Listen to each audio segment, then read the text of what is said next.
position.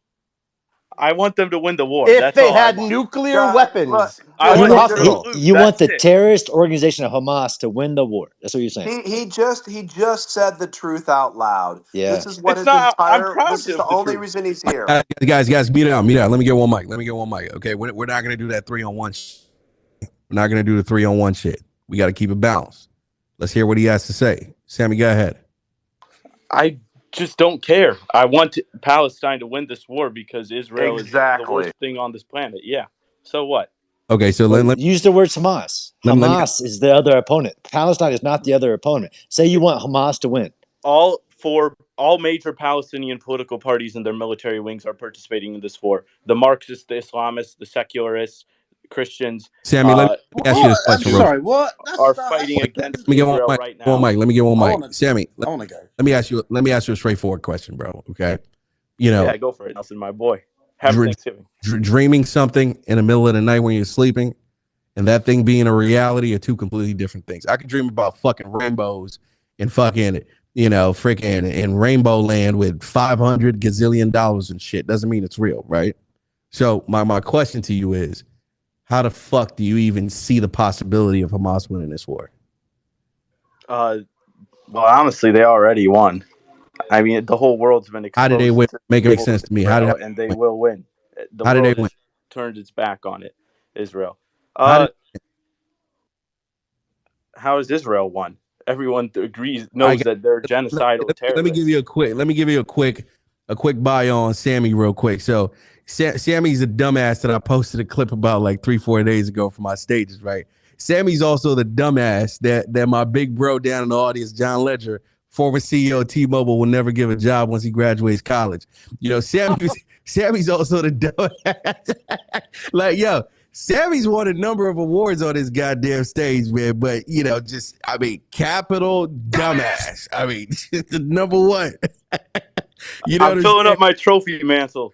Yeah, bro, let's talk about it. In a couple years, you end up in McDonald's after college. But I'm already out of college, and I'm a financial advisor, just like Grant Cardone. Go back to college, please. Get the fuck out of here. All right. Ladies and gentlemen, welcome to the show, man. So listen, just to give you guys an update, if you're on Spaces, you can tell that I'm speaking out of my secondary account. The reason why is because we're simulcasting with Clubhouse right now, right? So we got a good 530 people on Twitter. We got a good 300 and some people on Clubhouse. So if you ever hear any other voice but mine speaking through this profile, it's somebody else on the other stage. Same thing with you guys on the Clubhouse and it's somebody else on Twitter. That being said, ladies and gentlemen, go ahead and retweet the space if you're on Twitter. Share the room if you're on Clubhouse. And let's keep this conversation rocking and rolling, right? So we started off with these Hamas tunnels found underneath the Al-Shifa hospital. So a couple of days ago, we were all in this space, even myself, right? We were all questioning the fact that the IDF had not posted videos showing these tunnels immediately after, they took control of that hospital. And I remember John and Yehuda were on this stage and they literally said, what? Be patient. Calm down. You're going to see the evidence. John, I got to give it to you, man. We've seen the evidence. Go ahead and grab the mic. Let's talk about it. Thanks, brother. And I do think it matters, right? Like we said, just wait. It does matter. And if they don't find an extensive tunnel network, if they don't find remnants of a headquarters, then yes, we can criticize both Israel as well. Don't forget. Yeah, Israel and the United States intelligence apparatus would have been like, okay, fine. You found a 50-meter tunnel. You guys are a bunch of dumbasses. You what you said you were going to find, you didn't find. Today, we've seen a 10-minute video, a foot-by-foot walkthrough of a clear Hamas tunnel. And I've been in Hamas replica tunnels. They're all the same engineering, concrete slabs connected together on the sides with an archway on the top, unimproved bottom. That's the farthest thing from an Israel built when the SHIFA hospital improvement basement with corridors. That's the farthest thing from it. Today, we've seen that it is not just a small tunnel. We're past a blast door that we have, like they said, an extensive tunnel complex. Yeah, 100%. A military headquarters by the rooms, the electricity, the hardwire communication cables, headquarters. So in this instance, and I'll criticize Israel if they mess up, if they put out false information, if they make a strike that it can't be in accordance with international humanitarian law. On this topic, the reason in which Israel went to the SHIFA complex, not just the weapons found above ground, not just the CCTV video showing that the hostages were immediately taken there when they could have gone to, as Nelson pointed out greatly, 5, 6 other hospitals, but that it was a significant headquarters underground in a violation of the law of war. And I agree with Brian, where necessarily they still violated the war. It doesn't mean if it was a 2-foot tunnel, they were using it for military purposes to stay protected. But those tunnels not only lead into the hospital, they lead outside the hospital. So you can jump in one tunnel, jump into a building, jump underneath, jump into that tunnel and be underneath the protection of the hospital. The clearest violation, the clearest definition of human shield as we've ever seen. And they were right. So just wait and there'll be more. There'll be even more. Can I ask a question, Mr. Nelson? I'm not Mr. My brother, man, but talk about it. Jump in. Oh, yeah. Well, I mean, Mr. John Spencer just brought up something I'd never heard of, that he'd been in Hamas replica tunnels. So, the first thing I wanted to ask was, what if this video that we saw was a Hamas replica tunnel? And the second question I wanted to ask is, I think there was a more clear example. You've already acknowledged you don't care if there was I'll a take clear it. I'll take example it. of human I'll shields take on it. October 7th when Israel put its military in the middle of a festival crowd. So that's way clearer than. All right, I'll take both those. Take them both. Good. Number one, I have been in many Hamas replicas in southern Israel, places that were massacred, near places that were massacred, to include the kibbutzes and non-military sites. I've been in them. The video is pretty clear, because of people like you, look, this is the outside. There's the hospital. Now we're gonna walk down. I can't help you, brother, if you can't watch the video and it's not spliced here. One shot. Let's walk down. Trey Yanks was there today, so it's not just the IDF's video. If you started with that, it's an international, third-party videos of I'm outside. I'm walking inside the tunnel, so it's not a different location. Number two, on human shields. So human shields, although again, I don't agree with you that the music festival, they're IDF soldiers. At the time of the attack, the IDF did respond. I'm not going to go down that road. But human shields is a term used when you're using the protections of protected populations or protected sites so that nobody can strike you, not putting a human body in front of you like a physical shield, dumbass. Okay, I can accept those answers. Those are decent answers. Okay, what's Nelson, not are you decent paying answer this is, guy just come in here to be ridiculous? Yeah, he comes Can up. I just get 2 seconds? Why can't what I? the I fuck appreciate that. I respect that. Thank you. What did you just say about IDF people being at the festival? Is that what you just said? Did I hear that correctly? There's video footage of IDF soldiers and tanks in the middle of a festival crowd. Oh my goodness! There's No videos of problem. IDF So there were tanks. Were the Hundreds tanks of dancing? Israelis were killed by the IDF. Were the tanks dancing? Come on, mate. You Seriously. fucking There's trolling idiot. and then there's just complete bollocks. What the fuck would you put tanks in the middle of a frigging festival? Yo, Bob, We all saw the video of the Hamas right? fighters in the aerial pieces. And then we saw and the tanks are just sort of chilling amongst the cars, they're going through the drive-through for a quick takeaway as well.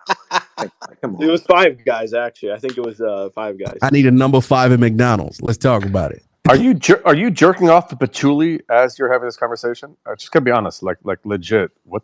Someone has actually put that in the comments. FYI, someone thinks that Sammy is getting really off of this by asking all these questions. And so, Sammy, can you confirm or not? Can we get a Faraz or Habini, whatever her name is, or somebody? Habiba. No. I'm it's Nelson's favorite.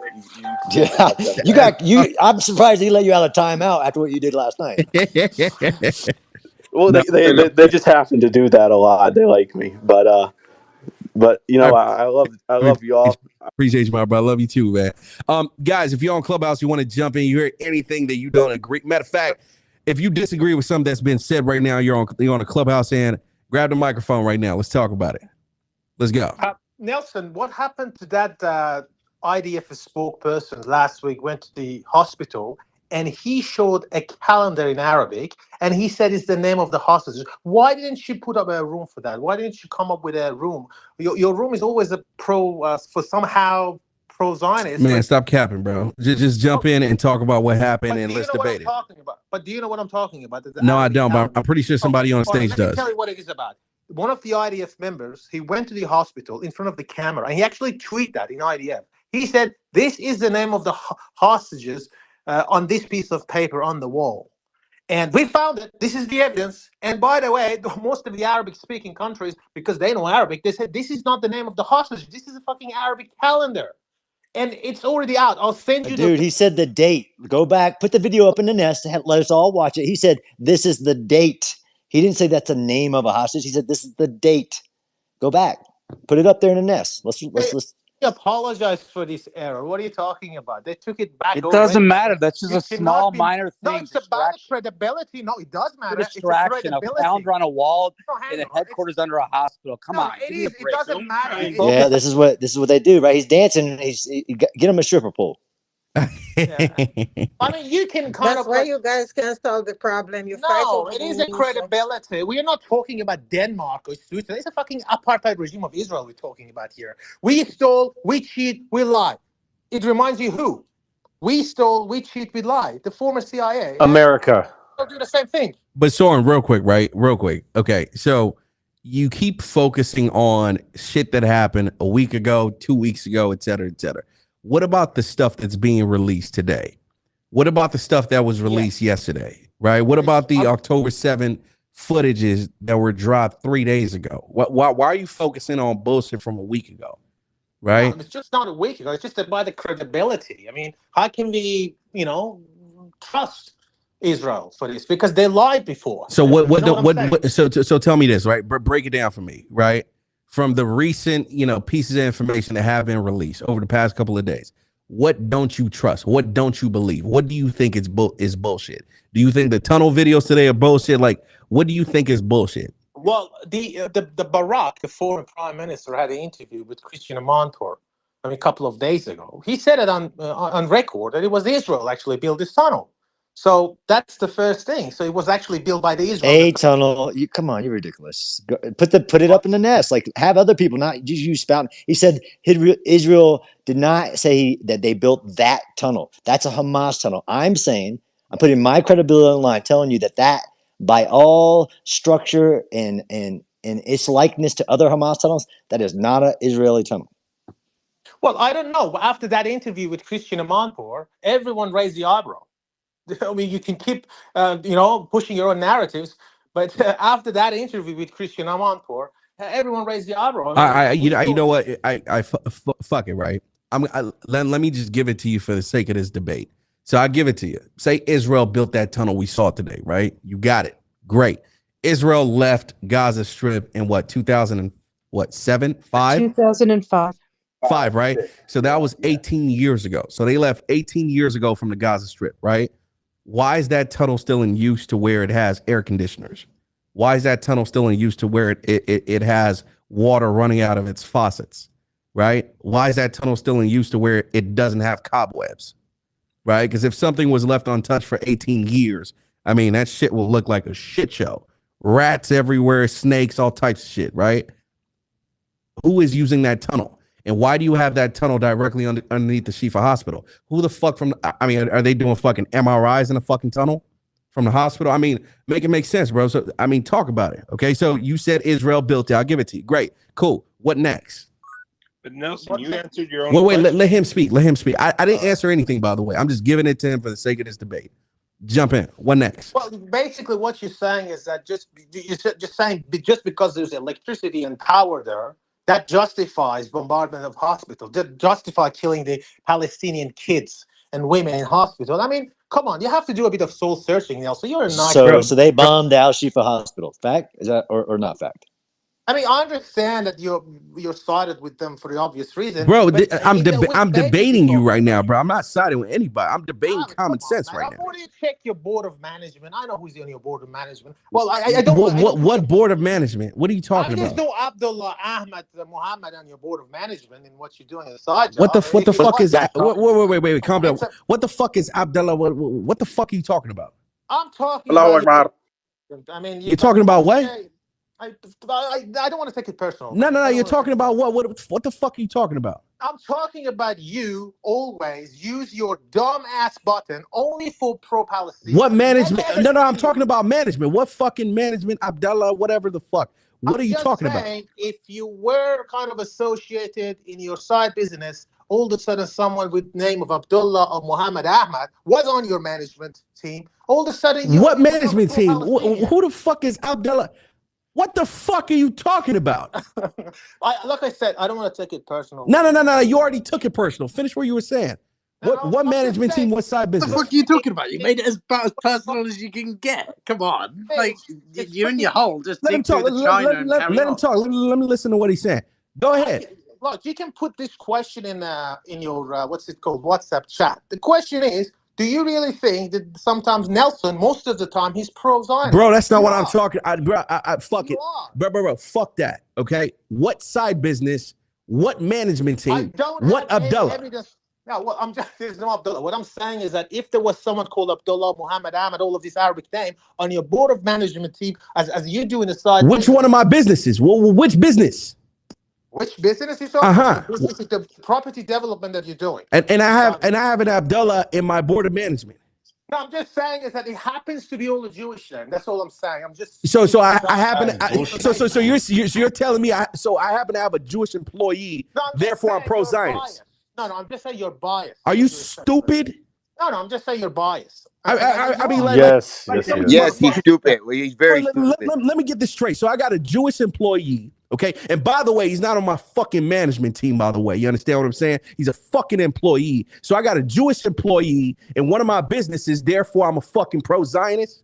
Is that what the fuck you're saying?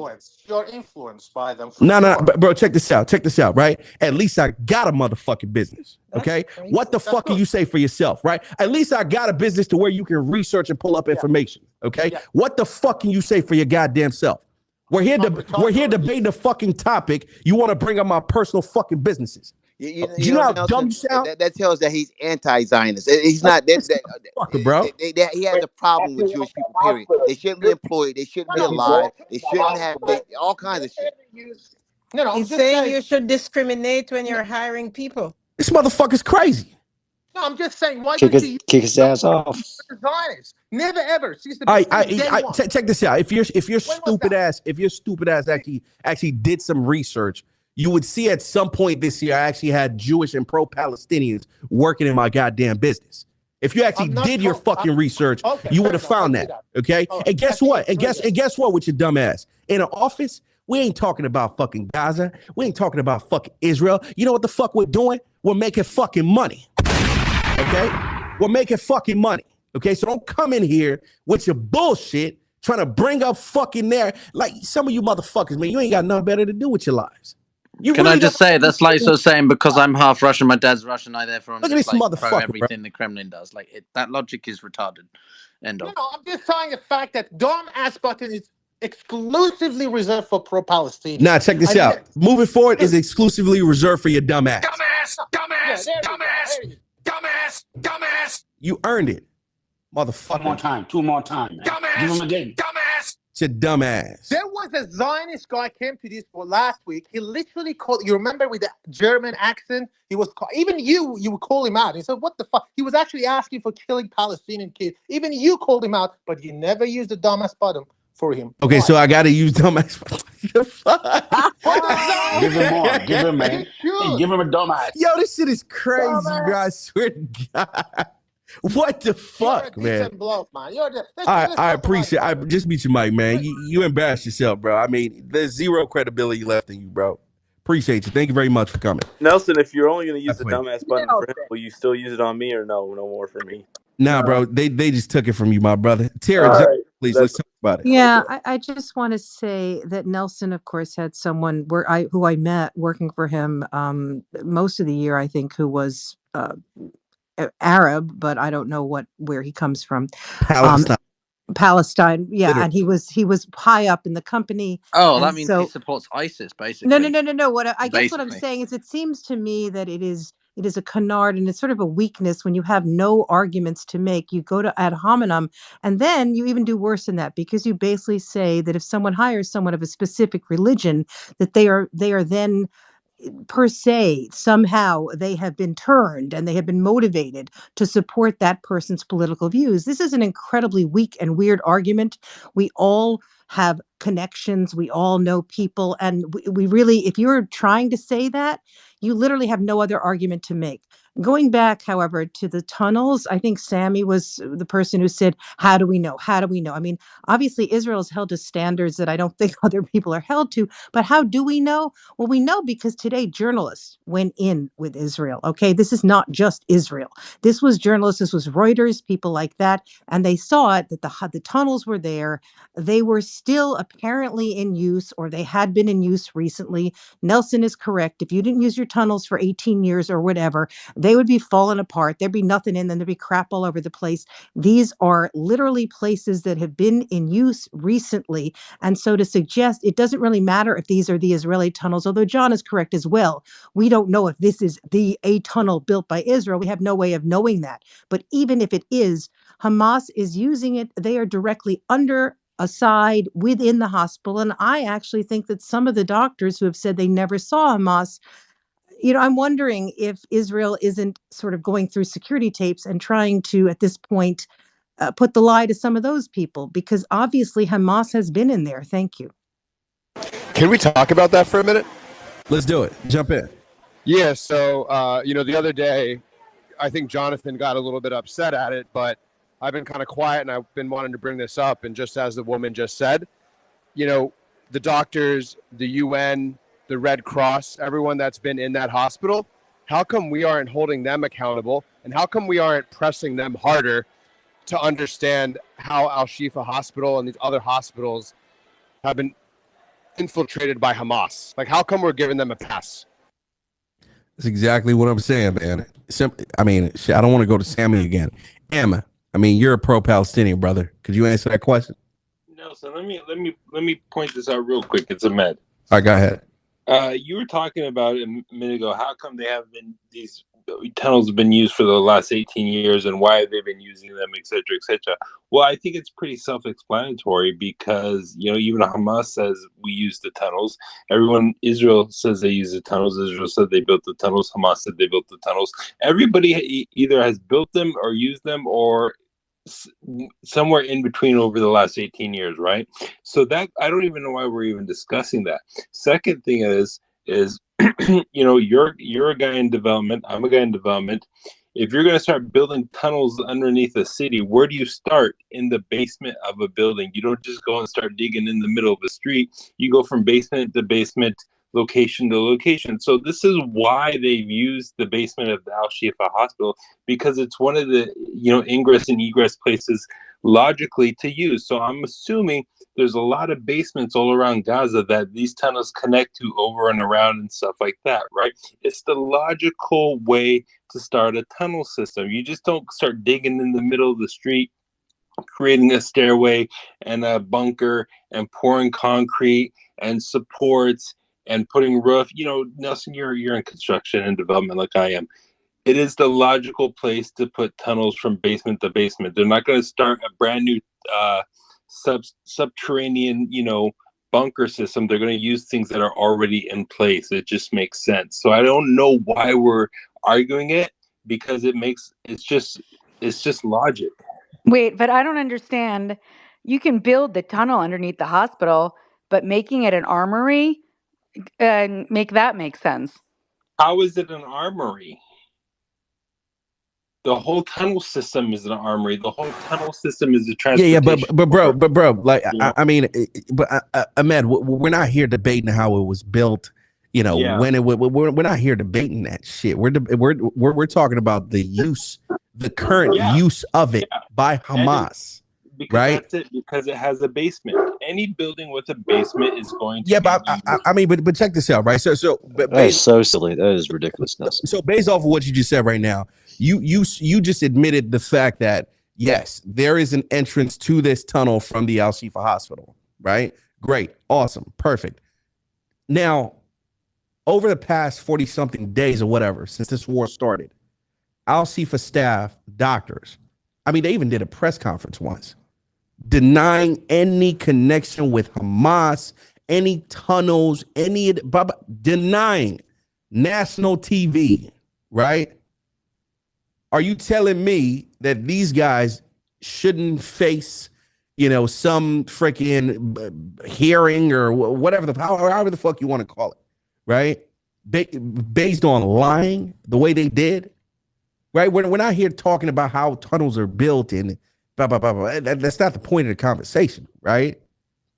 We're talking about the current use of these tunnels by Hamas and why a hospital, right? Why a hospital and hospital staff would allow for their hospital to support this tunnel system that's utilized by terrorists, right? Where hostages are being kept, right? Yeah, but you're saying why would they allow it? Do you really think they have a choice in that? Who gives a fuck? That's not the point, though. No. That's your question. Your answer is not who gives a fuck. Do you really think the hospital staff is, and the whole area is run by Hamas? But check this out. But check this out. You know another thing you're just admitting right now? You're admitting the fact that Hamas does use soft targets, right, as human shields, i.e., this hospital, right? So the whole debate. And by the way, international law, okay, international law makes these hospitals and these soft targets ideal targets based on the fact that these criminals and militants use it for their operations, right? Okay. So it also kills another popular argument that's out there on Twitter and shit. Oh, you can't target hospitals and mosques. Well, guess what? You can, because the fucking terrorists utilize it for operations. Crazy as hell. Right? Yeah. So I am not denying what you're saying, or I'm not refuting in any ways. Yes, but I'm just saying everyone's like these tunnels. I'm like, you don't understand. If Hamas is the military might or the armed or the political party, whatever you want to call it in Gaza, then they're the ones that have control. They're the ones that have strength. And you think them coming in and out of a hospital and using it because they want to get in and out of their tunnels, you think the doctors and the nurses who are sworn to treat their patients are going to start pushing back against this stuff? These guys, we all know how they work and how they act and who they are and the way they conduct their business. Like they said, they don't care about Palestinians, they just care about themselves. Hamas said it themselves, right? They don't care about anyone except themselves. Fine, if that's the way they think, fine. But do you really think the doctors and the nurses and all the patients in the hospital over the years are going to start pushing back against the guys with the guns? But guess what, right? And I'm going to toss this to John and Piotr. I'm going to back up from the mic right after this, right? Guess what? Okay, the fact that you're saying they have no choice. Guess what? I want to highlight a few things to you, right? Number one, hospital staff and the doctors lied, national TV. Number two, Red Cross and the UN lied, national TV, right? Number three, Gaza Health Ministry lied, national TV, right? All these various sources have lied, right? Based off of what you just said right now, they have no choice. So why the fuck should people cite them as factual, entities when jumping into debates like this, right? Or tweeting shit and be like, oh, Gaza Health Ministry said this, so it's facts. Boom. Well, clearly you just admitted that all these motherfuckers are coerced by Hamas to lie. If that's the case, nothing they say is factual. Nelson, let me jump in because I want to just say this because you keep saying Red Cross, UN, all that other stuff. I'm quite certain that the UN General Council, the Council General, didn't put a memo out or something out saying, "Hey, go lie." Okay, now. Let me real quick.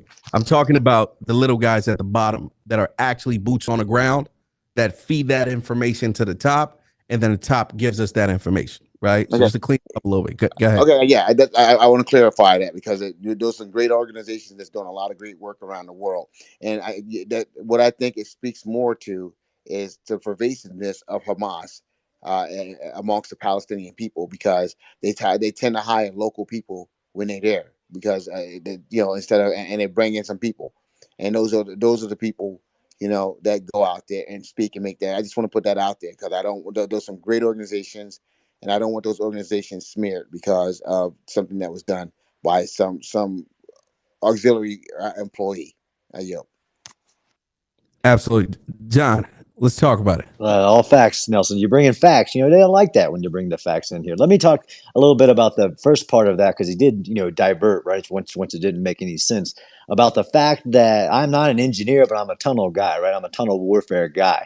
The idea that of these hundreds of thousands of buildings in my cities that have basements as well, I have to choose this basement to this protected site in the international humanitarian law, and I'm going to start digging here because it makes sense, right? No, that's the farthest from the sense. Hamas dug them and used them, and I'm not going to see the fact that Israel, even what the guy was quoting before with Ehud Barak saying on CNN, yes, Israel decades ago built a basement. He actually said the words bunker. He didn't say he built Hamas terror tunnels connecting to the Al-Shifa buildings and then filled them full of, not filled terror them tunnels, full, but John? Yeah, terror It's tunnels. a new name of a tunnel? Yeah, what do they call them in war? They call them tunnels. Brother, let John finish. No, I call them terror tunnels. But tunnels owned by Hamas, built by Hamas, much like the other tunnels found the Hamas built. So let's get off that part about, it makes sense, right? It's a basement. They need basements to start digging, right? I'm an engineer. Like, come on, man. That's just ridiculous. Hey, bro, I build buildings for a living. This makes sense. It makes sense to start horizontally than to go down vertically. I'm just saying. Not in a hospital. It's a city of 700,000 people. I get that, but I'm just pointing it out. You're saying why are they using a hospital? I'm like, well, probably because it had a basement so they can start. No, you don't understand. Right? This is how they do terror tunnels. If it was a normal tunnel, it would be fine. But if it's a terror tunnel, then there's a whole different architecture. I'm using the word Hamas and terror synonymously. So yeah, no, I know, John. Okay. Some reasoning. Okay. Go ahead, Remus. Jump in. Wait. Before you do, I gotta go to Piotr. P. Talk about it. Yeah, Mr. Yeah, I got facts, man. Let's talk facts. Let's bring some facts. So, fact is that organizations like the Red Cross, they're going to have to talk to both sides, and that's not a particularly favorable thing that people like about this. I always use the example of war in Ukraine, but the Red Cross, were talking to the Russians early on because they were trying to facilitate humanitarian corridors. They're trying to provide certain aid. They're just trying to get a sense of what that means. And I've actually got a senior member of the Red Cross I'm going to be speaking with next week, so I'm looking forward to that space. Stay tuned. But people looked at that and they're like, well, why the fuck are you engaging the Russians? And to be honest, there are certain things that these groups can do, and it kind of is what you were saying to Jonathan, right? There's a difference between the senior staff and the people on the ground, and the senior staff probably shouldn't have had a photo op with the foreign minister of Russia in the Kremlin. That probably wasn't a necessary move, right? Talk to the Russians, but you don't have to sort of do all this extra stuff. When it comes to the UN and stuff, I don't know how much I think the UN is sort of complicit in sort of Hamas. The UN is definitely sympathetic to the Palestinians. Yes, absolutely. I don't think we should be afraid to say that Antonio Guterres and other members of the senior staff have a sympathy towards the destruction in Gaza. That doesn't mean they don't recognize what happened on October 7th, but equally, I think there's a difference between that and what happened in the hospitals, and the extent to which UN staff know what's going on. If you're talking about sort of separate local medical people or people who go there on their own, like there were Doctors Without Borders, I think that's a difference to the UN. I mean, the UN is talking about independent investigations. They're talking about getting rid of Hamas, and they condemn it. I mean, you can say it's all bullshit, but I still think that the UN is well intended. Or maybe that's me being too naive and idealistic. Piotr, I don't want to interrupt you, but we're not saying working with Hamas. We're saying lying for Hamas. Like literally stating there's no Hamas in this building. There never has been. There are no tunnels here. That's what Nelson. But who would? But John, what would be the goal of doing that? Like who benefits from covering that up? Covering for Hamas fighters, right? You know what I mean? I can't imagine what UN staff members would gain from that. I don't understand. No, you're saying it didn't happen. I don't know. I just it doesn't seem very logical to me. But maybe I'm. Hey, so Piotr, Nelson, you're full. So Piotr is saying, Nelson, you're a liar. That never happened. Oh, What? mate, yeah, okay, got to stoke the co-host versus the host. Nice, mate, nice. He said You that see, press that's how he's a conference good that you military watched, commander. Divide and Nelson, conquer. I see what he's doing. He's dividing and conquering. I love it. that press conference, Nelson, you saw, that's a lie. That's fake news. Well, Hey, Piotr, I think Jonathan or somebody. One second, brother. 1 second. Ladies first. Barbara. Hey, thanks. I just want to push back a little bit because I think you're being too kind to the UN right now. Seema, the executive director of UN Women, she's posted over 100 times about the women and the girls in Gaza, and she has posted 0 times about the Jewish women and girls in Israel who were raped and sexually assaulted by Hamas. Talk to me about that in the UN. Because it didn't happen. So I think there's a difference there, which is a fair one you point out. I think there's the people in these senior positions, they do take quite, like, she's a UN woman staffer, so when she's nominated to that position, she's very, very strong, and she usually comes from a position, so she might be in the women's minister in the government of X, Y, and Z, right, if there is such a position in wherever she's from. But I still think there's a difference between that and sort of people who work for the UN on a voluntary basis in the hospitals, because often those people will be locals, so they will be Palestinians, not really Israelis. So this You is the don't problem. think they have a systemic bias, like just? Oh, quite possibly, but to the extent that it means covering up for a terrorist group, that's where I'm not sure it goes that far. I mean, obviously we can debate back and forth, but I mean, I think it is so just so blatantly obvious that she has a disregard for the Jewish people of Israel, and that's a reflection on the UN, which is a disgrace. So I just wanted to put that in context. That's a fair point, and I take it absolutely. No, for sure, we need more neutrality in these senior positions. Absolutely, they should be posting either nothing at all or an equal amount of both, or whatever. So no, 100% on you on that. No, absolutely. Remus, Clubhouse, talk about it. Let's go. Yeah. The reality is, when they first announced it, they were looking for a command center because they, meaning IDF, because there had to be a justification for bombing the hotel. Because the whole premise from the get-go is we're going after Hamas. The hotel or the hospital? I'm sorry. Okay, hospital. So the whole point is we're going after Hamas. And now, how do we explain to the world that we got these hospitals being bombed? Okay. Which Al Shifa was bombed. I don't want to interrupt you. I just want to clarify what you're saying. You're saying Al Shifa was bombed. Bro, there's a talking narrative about the idea of them hitting hospitals and innocent people. So it would have been very convenient to have a command center under that spot to legitimize why they had to go after Hamas, because it was a command center. So initially it was like, it wasn't a command center. They found some, the Hamas and the PLO and the Palestinians are trying to defend themselves, no different than the IDF is trying, and Israel is trying to defend themselves. They're very hostile. They got some history. So both sides, are building up whatever they can. We know that on the Palestinian side, on the Hamas side, there's not as much military power, I think we all agree, as there is on the IDF side. Okay, so they're resorting to what you might call guerrilla tactics, tunnels. They're trying to survive because they're in a hostile environment over there in general. So both sides don't like each other. So there's that. So, but the idea that initially it was a little bit of a disgust, or like, oh damn, there's no proof that it was a command center. Go back and check the news when it first happened. That was the whole thing. So now there's this increasing trying to build it up to make it look like, okay, it is some kind of a quasi command center. Oh my God, it is. They're actually trying to defend themselves over there. They actually got these tunnels. The tunnels have been well known that they exist. So I just wanted to put that in perspective. Can I respond, Nelson? Talk about it.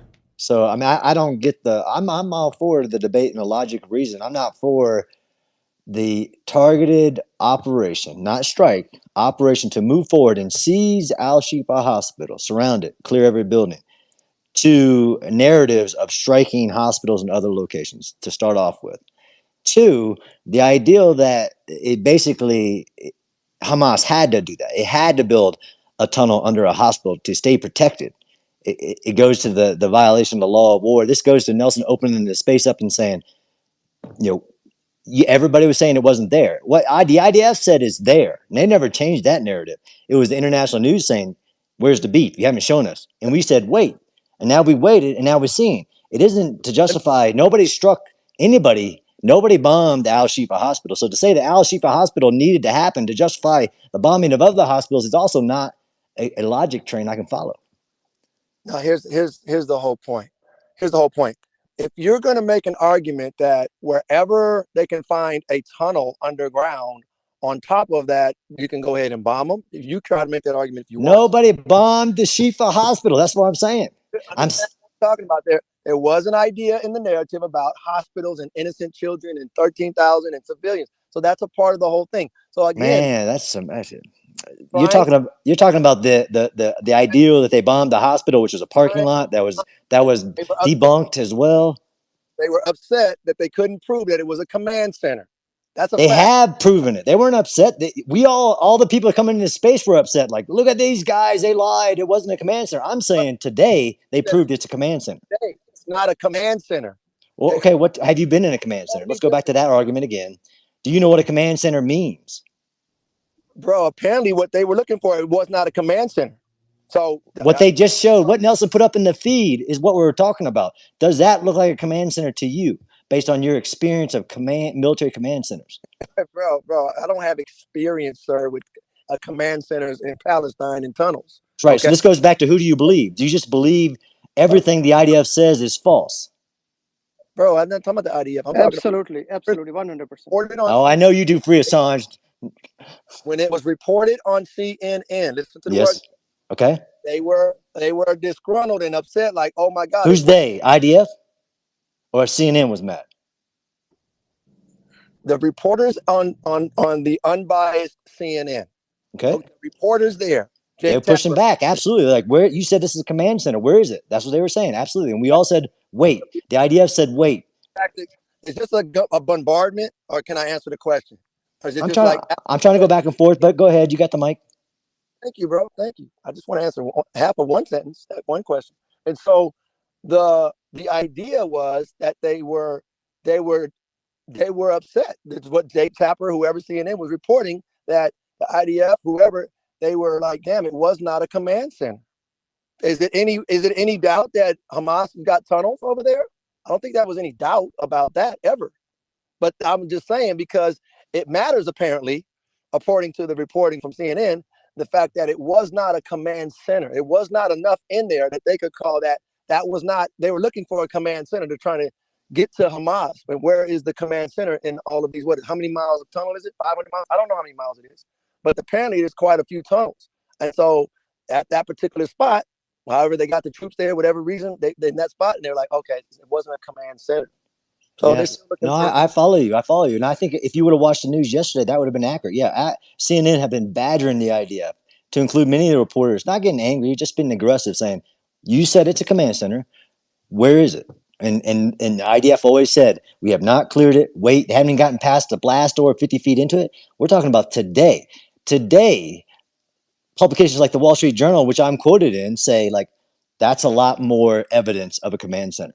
Now, I don't know if they're going to say, you were right, IDF. The major news are going to do that, but there's a lot. I don't know. It struck me as Al Capone's vault today. I don't know. Did it really? Yeah. I mean, you have to remember how it was sold. There was like BB stood up. He had all this CGI. It was a Cobra headquarters. There are going to be quadcopters coming up from the ground.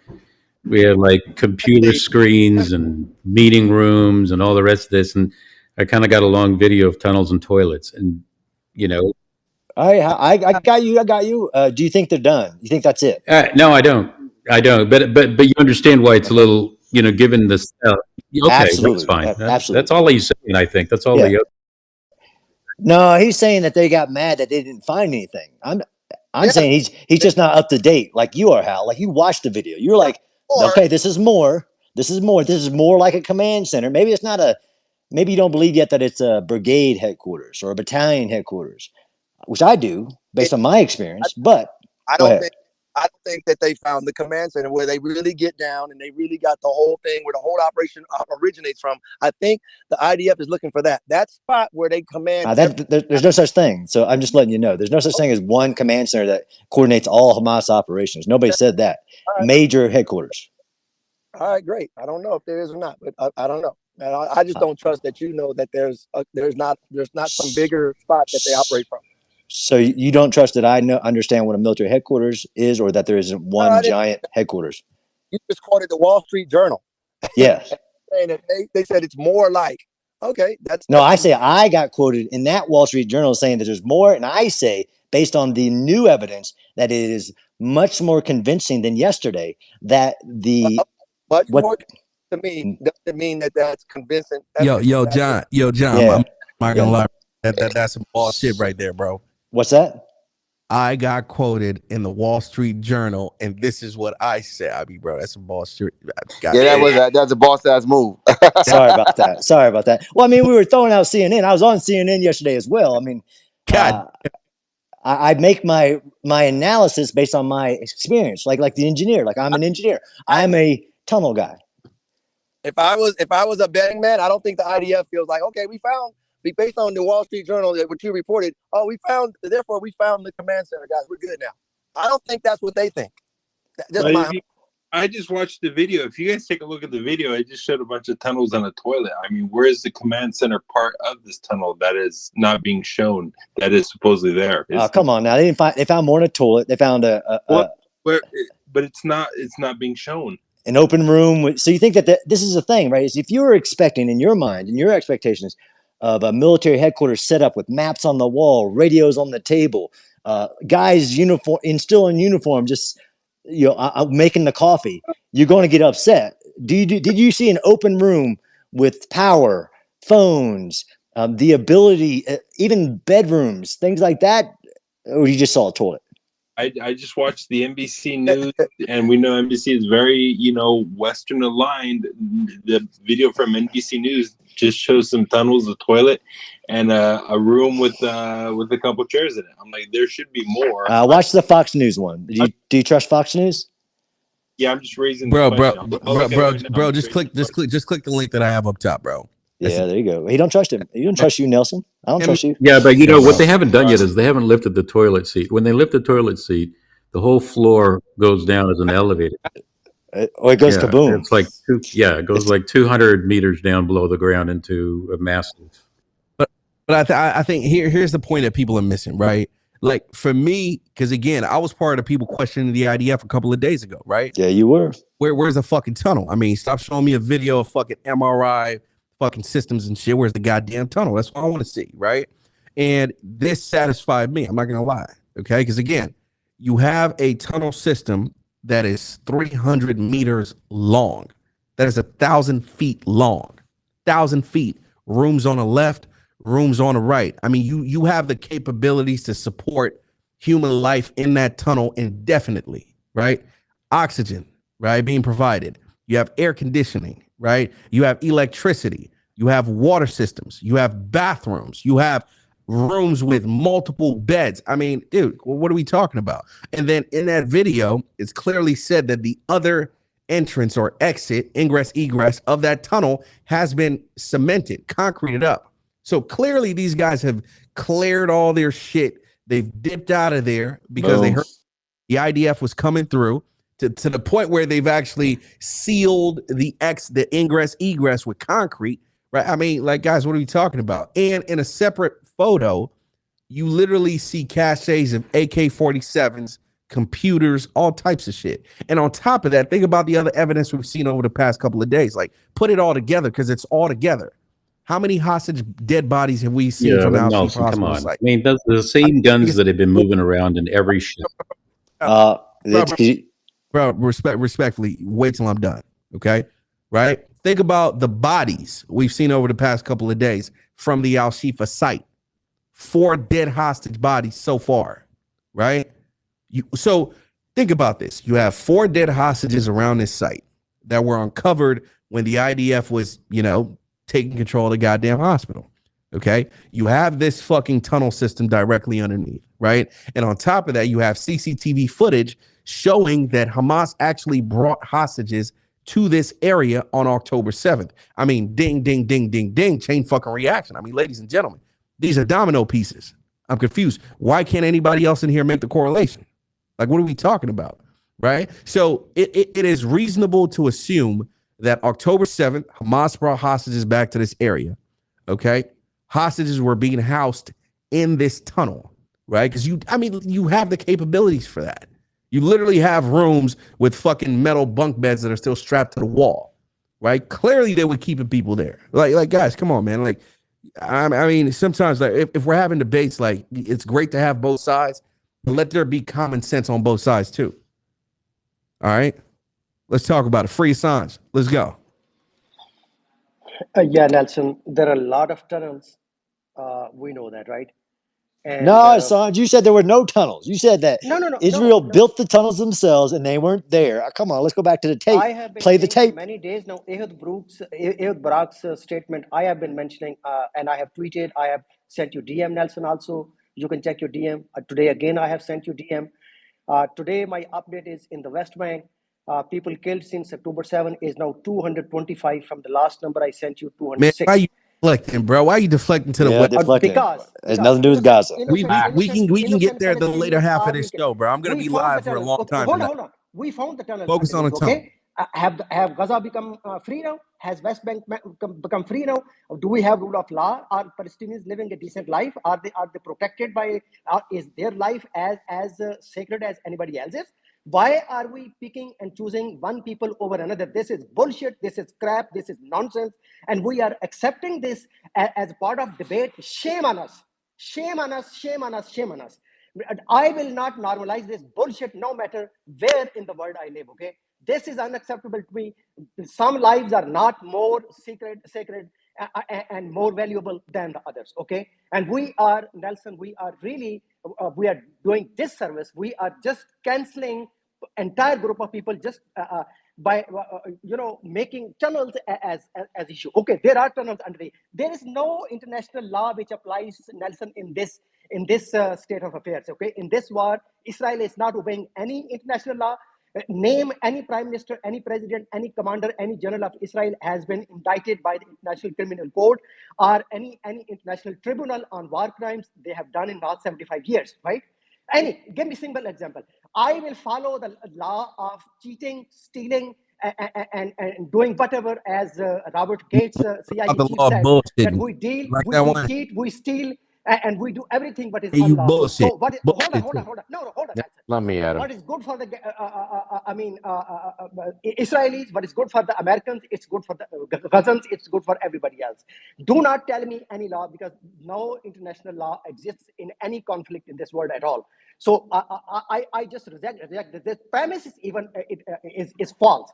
You are running this debate on falsehood, okay? And people should be aware. Do not fall prey to this nonsense and bullshit. Weapons of mass destruction in 2003. How many people were indicted, right? They are still roaming around. Donald Rumsfeld, Colin Powell, George Bush, Dick Cheney, etc. Right? How many people have been indicted?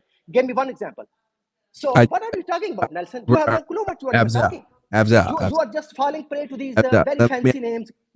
Colonel is a big deal. He's celebrity. Everybody else is celebrity. That's fine. My brother, don't have a heart attack on the stage, man. I mean, calm down, bro. I'm trying to save you, man. Your blood pressure is going crazy. You understand what I'm saying? Abzal, let me ask you a very simple question, okay? What does anything you just said right now have to do with what we're talking about regarding the SHIFA hospital and these Hamas tunnel systems? We are talking about there is no law of war exists between these two parties, between Israelis and Palestinians. There is no international law. No party is abiding by or following any rules of engagement of war. Okay, people are being killed. Children are dying every single day.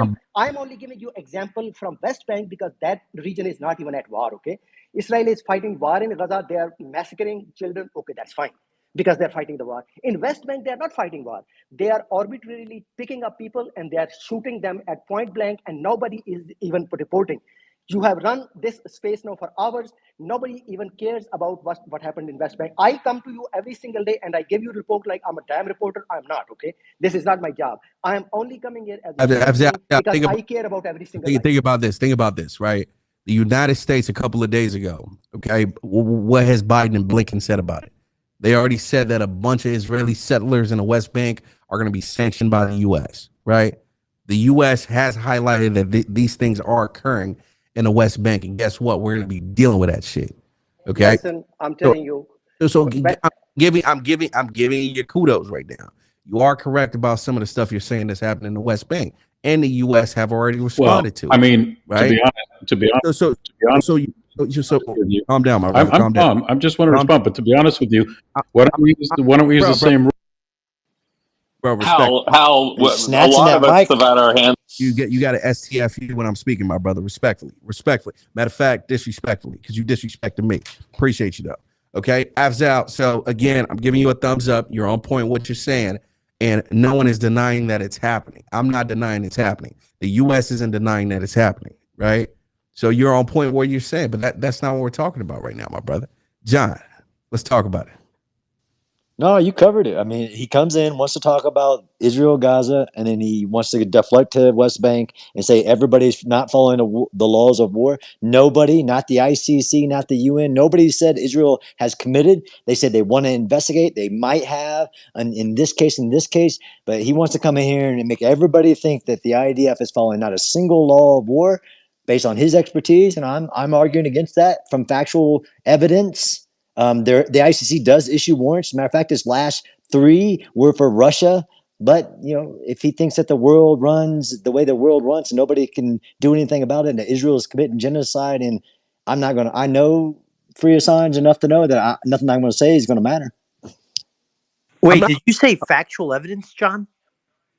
I said evidence. I didn't add the word factual, but yeah, evidence. You did add the word factual. You haven't said one factual thing all day but speculation, and you may have learned that in real school. So what is it that wasn't factual that I said? Sammy, is that your name? Sammy. Yeah. You continue to say that the tunnels are Hamas tunnels. 100%. Yet not one time have we seen a Hamas member in there shooting at those motherfucking Israeli IDF. And until that happens, all of the things you're saying is... I'm about to post that video right now. I literally just... let's put this dumbass in the dumbass category. I stumbled on that today. I'm going to post it right now. Let's put this dumbass in the dumbass category. And by Hamas tunnel, I meant Hamas built. You don't have to be standing in what you built. You just fucked up right now, Sammy, because I literally stumbled upon this. The IDF were approaching a tunnel entrance, and you literally had a bunch of Hamas terrorists getting out at the same time, opening fire at the IDF, and they were going back and forth. Give him the dumbass button, Nelson, please. Post that right now, right? You're a dumbass. Matter of fact, one more time. One more time. 3 more times. Such a dumbass. I mean, God damn. A few more times. I mean, what a dumbass. All right, I gotta get going, Nelson. Can I say one? Oh, of course. No, you can't just take the. You can't throw something down and jump ship. You gotta chill for a little bit, bro. Hang tight. Don't worry. Let me post this thing. Appreciate you. Thank you very much. All right, let's go to let's go to Clubhouse, man. This Yehuda. Let me at AJ, please. Meet your mic, brother. Meet your mic. Appreciate you. Thank you very much. This AJ dude, bro. Say something too. One second, my bro. I'll come to you in a second. This AJ dude, you've been talking a lot of shit in a chat on Clubhouse, man. Grab the microphone. Talk your shit. Let your voice be heard. Let's go. You're talking to me, right? Of course I'm talking to your dumb ass. Let's talk about it. Yeah. You see, one thing I've noticed about this room is that you're one-sided and biased. And when Jonathan also speaks his bullshit about a certain religion, you guys don't talk about it. You guys don't care. And when you say they shouldn't talk about West Bank, this is something that is going on. Why are they in West Bank? Is there anything happening over there? Is this Hamas settlement? Why are we not against the IDF being in the West Bank? So you can't talk about a certain side and not talk about the whole part of the story. You're talking about only the one that suits your narrative, what you want to put out there. And you're bringing on all these videos. You're not looking at other videos that have been occurring to this certain group of people, but you're just spreading hatred towards these people We're not talking about Hamas. Everyone knows Hamas is horrible and they should be dealt with. Hamas should be erased. But leave the Palestinians. Leave them alone. These are not the ones that caused what happened. So why are you after them? Why are you killing them? So that's what I'm saying in the chat. This is so biased. And whenever people speak, they come over here and say, "Oh, you're anti-Semitic. You're against the Israelis. You're against the Jews." They come in 3, 2, and you guys don't stop them from speaking because another person has an ideology about the pro-Palestines, not about Hamas. So that's why I noticed in this room. Are you done? Yes, I'm done. Okay. I appreciate you. Appreciate you. Okay. Man, I really want to call you a dumbass, but at the same time, I just don't have the energy for it. So it's all good. Points taken. Points taken.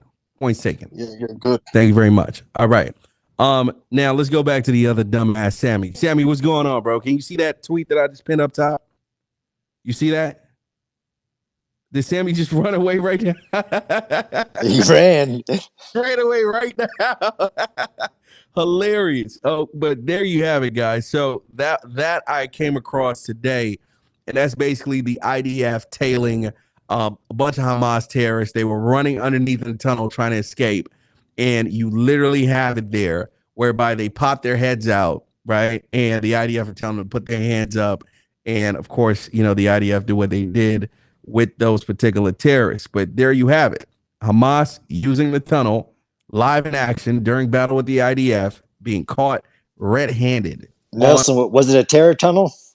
You got Hal doesn't like that. No, I call it. I get what you guys do. You guys, every time somebody talks, encounters your point, you call them dumbass, and every time somebody piles, and then everybody else just dog piles whenever you have. Here you go again. Bro, you guys got to keep this shit real, bro. This is a debate, man. We're debating, okay? Somebody mentioned something that there's no proof that Hamas are using the tunnels. Boom! I just dropped it up there. Now you want to go to somewhere else? Sorry, I came back, Nelson. Damn! I don't think he said nobody. I think everybody knows there are tunnels. But let me ask something. Let me ask you a question. If you're a dumbass and they call you a dumbass, is that why do you keep muting me? No one mutes. Yeah, Jonathan, speak with him. Let's talk about it. No. I said, look. If you're a dumbass and they call you a dumbass, is that really offensive or is that informative? I don't know, Jonathan. You let me know. How does it feel? How does it feel? Okay, all right. I got your answer. Thanks. So, can I jump in there? Yeah, you're biased against dumbasses. Yeah, Jonathan. everybody's a. Yeah, I am. I'm racist against dumbass. That's what I hear. I've been listening, Nelson. Can I jump in? My brother, let's talk about it, man. Jump in. You dumbass. What I love is I hope someone smarter and more capable than me does a montage of Hal over the last 2 weeks. Every day it's like, oh, that's not enough. That's crazy. And every day there's more and more. And he just sits there kind of like with a poop-eating grin. And everything's, he's getting mad about being called out. But yet every day, all the naysayers who keep saying the day before that it's not enough. That doesn't mean anything. That could be CGI. That's a Mossad trick. And yet every day more stuff comes out and they sit there and they move that goalpost and move that goalpost. Eventually he's going to be right out of the stadium. I'd love to see it. It's very obvious. Very obvious to everyone. We hear you every day, Hal. And I know you hate Israel. Probably, who knows what you think of my people, but whatever. It doesn't Who are your go people? away. You're Canadian. What are you talking about? Your people. You're you Canadian. Know what I'm talking about, Hal. You're Canadian. He's Jewish Canadian. He's Jewish. He knows what I mean. But I'm Canadian. It's kind of funny because I'm married to a Jew. So what are you talking about? Yeah, sure. Yeah, your best friend's Jewish too. Is your accountant Jewish? Why would you say an accountant is Jewish? Thanks a lot. That's so bizarre. You're using all these. You've just heaped a whole bunch of mischaracterizations on me, and bro, I don't have time to debate bullshit, right? I mean, let's debate stuff that concerns this fucking war. I don't want to hear about maple syrup and all this bullshit, bro. Like, get to the motherfucking point, bro. Let's go, man. We ain't got time for this. All right, shit, my brother. Let's talk about the West Bank. Why, with all those killings that are happening in the West Bank, over 170, If I use the same military thesis that John and these other guys came up with, then we should be running. We should be running. Pardon me. Can I talk? You are destructing the Why don't we run? Why aren't we running bombing runs over those settlements that are killing those civilians, the Palestinian civilians? It's the same. I can answer that. I can answer it. Let's do it. Let's rock out. Yeah. Okay. Good. That's. I like it. How I like a clear question. Why aren't we running bombing campaigns? Although they have struck, and then they got criticized when they do strikes near or in the West Bank, because they are not at war with the Palestinian Authority in the West Bank. They have declared war, and that's when the laws of war kick in. And the laws of war apply to the war against Hamas in Gaza. But you want to bring up the West Bank. And I agree with Assange on there are things going on in the West Bank that ain't right. And Nelson already told you that everybody agrees with that. But somehow that's going to then translate, right? Deflect to everything they're doing in Gaza is wrong. There is actually terminology that matters. There are laws that matter in different types of wars. In the war against Hamas, there are laws that apply there that we want to criticize, and I'm all for that conversation. But you want to deflect over the West Bank, say, why aren't they bombing? Because that's not the same kind of military action or police action, actually, when it's more policing Magab and other forces that are there. But you want to take the numbers and then have a conversation, a debate about it. So I just gave you your answer. Why aren't they running bombing campaigns against things in the West Bank? Because they are not at war against a terrorist organization as such declared in this war against. Keep it on Israel and Gaza. No, Let's it's talk fine, about John, but you Israel and missed Gaza. I think you missed my point. You did, but you missed it. Okay, thank you. I said if I use that same principle that Gaza engaged Hamas with, which and I abhor war crimes of any kind. If we use that same principle that Israel had the right to go after and bomb and do whatever they did to Gaza because their civilians were killed in a massive way, then why am I not seeing the same principle applied in the West Bank, where somebody like a Jordan or even the United States, never mind Israel, I'm just hypothesizing, this is extreme and I know it won't happen, isn't running a bombing run on the Israeli settlements that are acting like terrorists to the Palestinians? It's so crazy. His premise No, is it's not so weird. It's a principled conversation. I was waiting until you finished it. Yeah, I'll answer it. I think you understand my premise, so I just understand what you think of that. Yeah, sure. Yeah. If you can show me that the IDF entered into the West Bank and purposely targeted civilians and slaughtered them, then I would agree with that premise. Is that what you're saying? No, I'm saying there are Israeli settler terrorists that are killing Palestinian civilians en masse. Already almost 200, right? So you're saying our that answer 200 is we're going to sanction them. Like that's going to change anything. So my question is then why aren't we bombing those terrorists and their settlements if we're using the same principles and rules of international law? That's my question. Sure. So if in this scenario, this fictitious scenario, Palestine would have to declare war against that area in accordance with the UN Charter. Like, say, if we believe that Palestine, West Bank, Palestine state has the right of self-defense, and then they can bomb with their air force in accordance with the laws of war. I mean, if you want to go that fictitious, then yes, we could apply that. I don't see that that's what's happened in that fictitious scenario at all. Even in the act of how many of the numbers that have been killed is because rogue Israeli citizens, terrorists, have entered West Bank and are doing these killings, and they should declare war on them and start bombing them. It's actually worse than that, John. He's saying the IDF should bomb them because they. No, I'm not naming who should do the bombing, Yehuda. This is just a question of principle. The principle is civilians in Israel were killed. Once, fuck, I accidentally hit a button. Yeah. Let me bring it back in. Fuck. I accidentally hit a button on his ass. But I was trying to accidentally. Can I give a good response? I was trying to mute him out. One second. Like, my clarifying question was this: who does he want to bomb those terrorist Israeli settlers?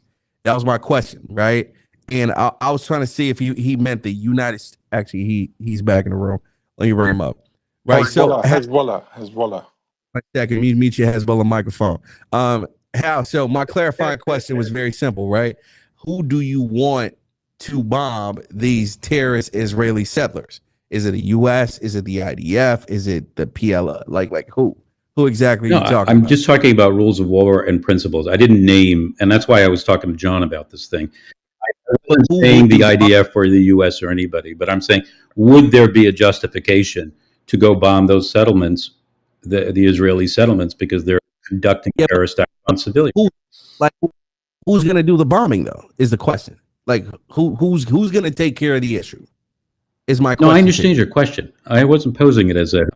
Sure. No, I'll answer it in the way, hopefully, that how what category of the two forms of recognized armed conflict, a internationally armed conflict, which is most people agree on what's happening in Israel, Gaza right now, or a non-internationally armed conflict, because there are different sets of rules for both types of conflict. So which one in your fictitious scenario would you want to fall under, so I can then answer your Hold on, is it John. What's legal? fictitious about what he said?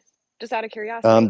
There's this horde of Israeli terrorists that are entering the West Bank and killing innocent That's civilians. actually a fact, and they displaced more than 1,100 Here Palestinians we in the go. past. Yeah, in the past year. Yehuda, take it. You could look it I up. need to Look it up. jump in. Look it I need up. to jump Look it in. up.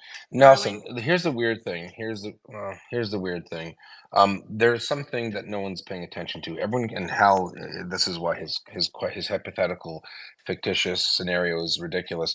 Is Israel bombing Al Shifa Hospital by air currently? No, because they've secured the area. The only reason why Israel conducted surgical airstrikes on certain targets was because they weren't physically there.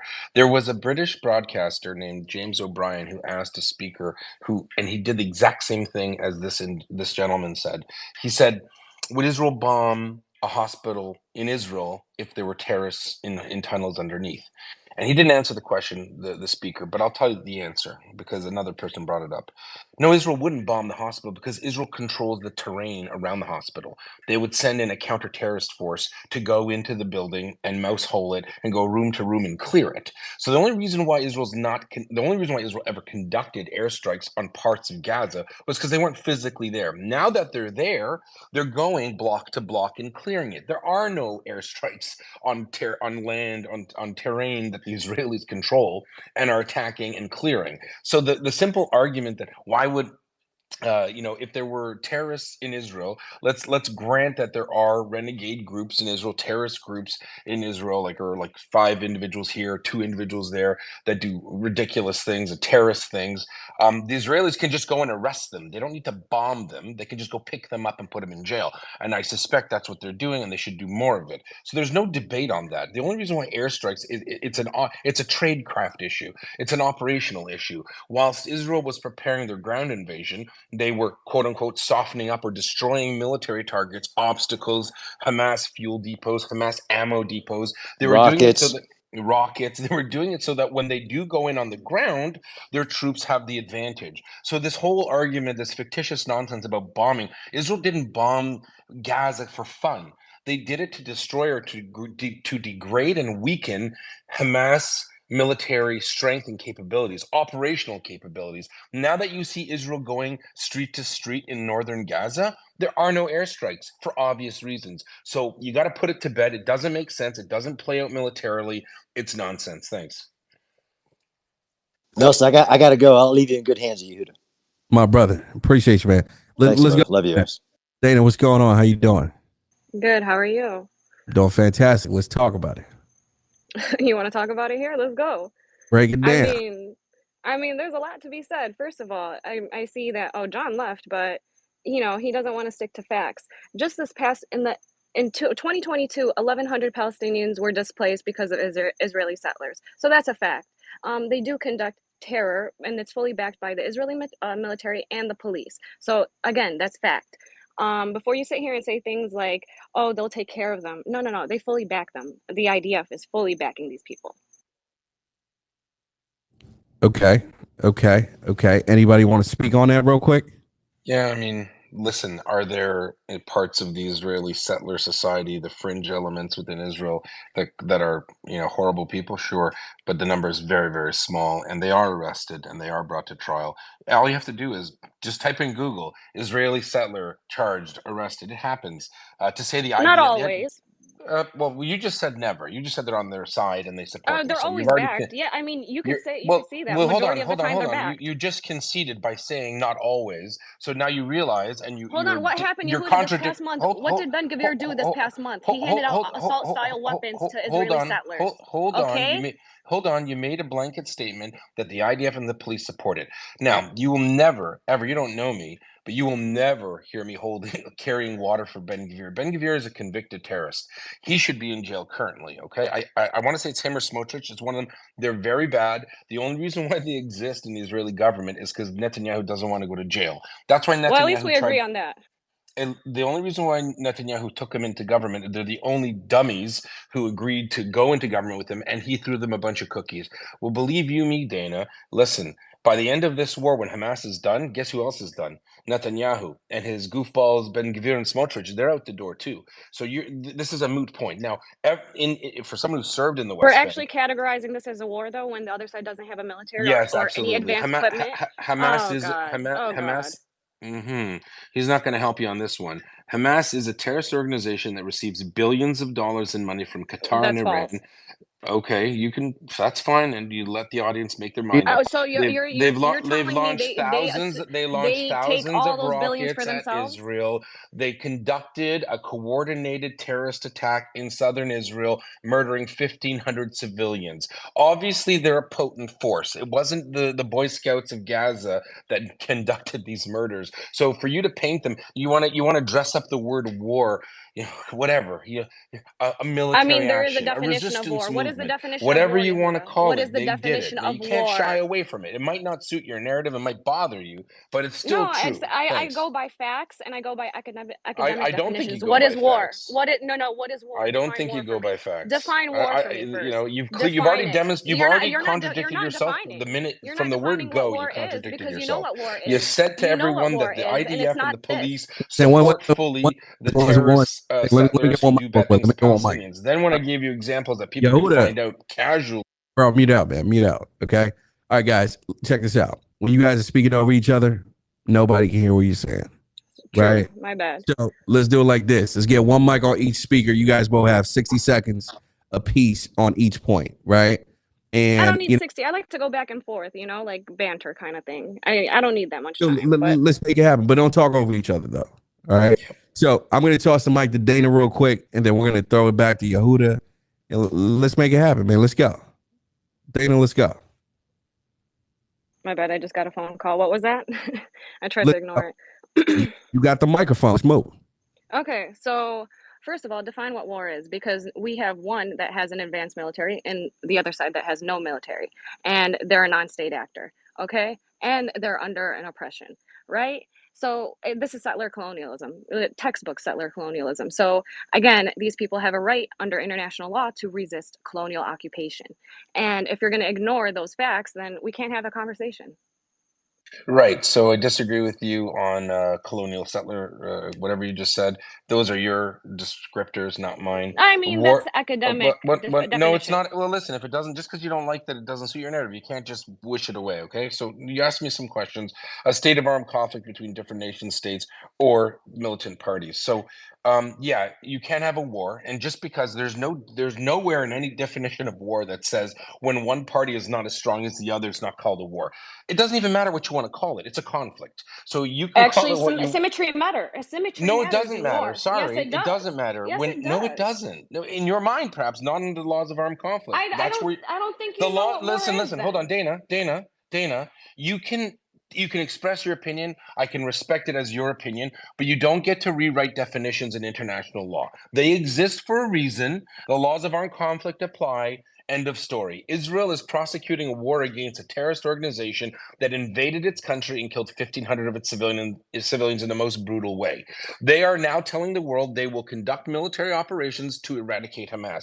They're telling you what they're doing. It's pretty transparent. So with that logic, the fact that Israel has targeted innocent civilians in the West No, Bank. they haven't. Does that not? Yes, they have. Yes, they have. Your Does that opinion. not warrant? That's your opinion as well, too. 225 since October. Yeah, before October 7th happened, Right. more than 200 Palestinians have been killed. Okay, where is due process? Where is the arrest to actually convict these people in a court of law? Because, Right. Israel touts itself as the democracy of the To Middle put East. context in here, the Palestinians are killed are in the context of PIJ flinging rockets into Israel. So We're not yes, talking some about Gaza. Palestinians We're talking about are the West she's killed. Bank. talking about Yeah, the West Correct Bank. yourself. yes, Correct you're yourself, talking about Daniel. yes. There were rockets flying into Israel the last few years, and Not from the West. Palestinians are Not killed from the killing West Bank. launching Not rockets, from the West and Bank. some of All them are right. innocent civilians who got Okay, hit collateral damage. Daniel, it's a back and forth between me and Dana. Dana, you may not know this, but there are hundreds of Israelis in administrative detention in Israel for attacks on Palestinians in the West Bank. Your story doesn't make sense. It just doesn't add up. Okay. First of all, Yeah, that but number is actually below 100. I trust me. I've seen that why number should I too. trust you? I was in the IDF. Why should I trust you? Who are you that Oh I should God, trust? even more. You're biased. Clearly, you're biased and indoctrinated if Sure, you've I'm served in the biased, but at least IDF. I don't make up. At least I don't make up stories and pretend and I ask people to don't. believe I'm me. not You making are. up stuff. These are I'm facts. People can look it biased. up. I'm I'm not worried. biased. Yes, I'm biased, but I have truth on my side. Israelis aren't perfect. Anyone who commits a war crime from the IDF should be thrown in jail, have the book thrown at them. Period. Stop. No debate there. The difference is when it happens on my side, I call it out and say it's wrong. When it happens on your side, you justify it and say oppression, My apologies. I got occupation. a There's a call. I difference. didn't There's a hear some moral of your difference. stuff. Wait, back up. What you said, because I got a call and I interrupted you. What was it? I said, I at least, when I recognize, or if I was to be made aware of a war crime, anything evil, illegal done on an Israeli side, I would say put them in court, and if they're guilty, convict them and throw the book at them. The difference is when I hear people like maybe perhaps from your side of the equation, when we point out the same thing, you'll justify, you'll explain it away. Well, it's the resistance, it's the mukawama, it's this, it's that. What about oppression? What about the Palestinians? You have to. If you go on the green when it's green, you have to stop on the red. You don't get to choose your morality. What's good for the goose is good for the gander. To you. I've just said to you, I abhor. I've just called Ben Gvir a terrorist because he was convicted in a court. Everything I'm saying is consistent. I don't backtrack because they're Jews. If a Jew commits a crime, throw him in jail. Period. Stop. But when it's on your side, you want to make it seem like it's. No, you're assuming you're assuming. Oh, maybe. You feel it. You feel it. Yeah. Oh God. Oh gosh almighty. Thanks. Boy.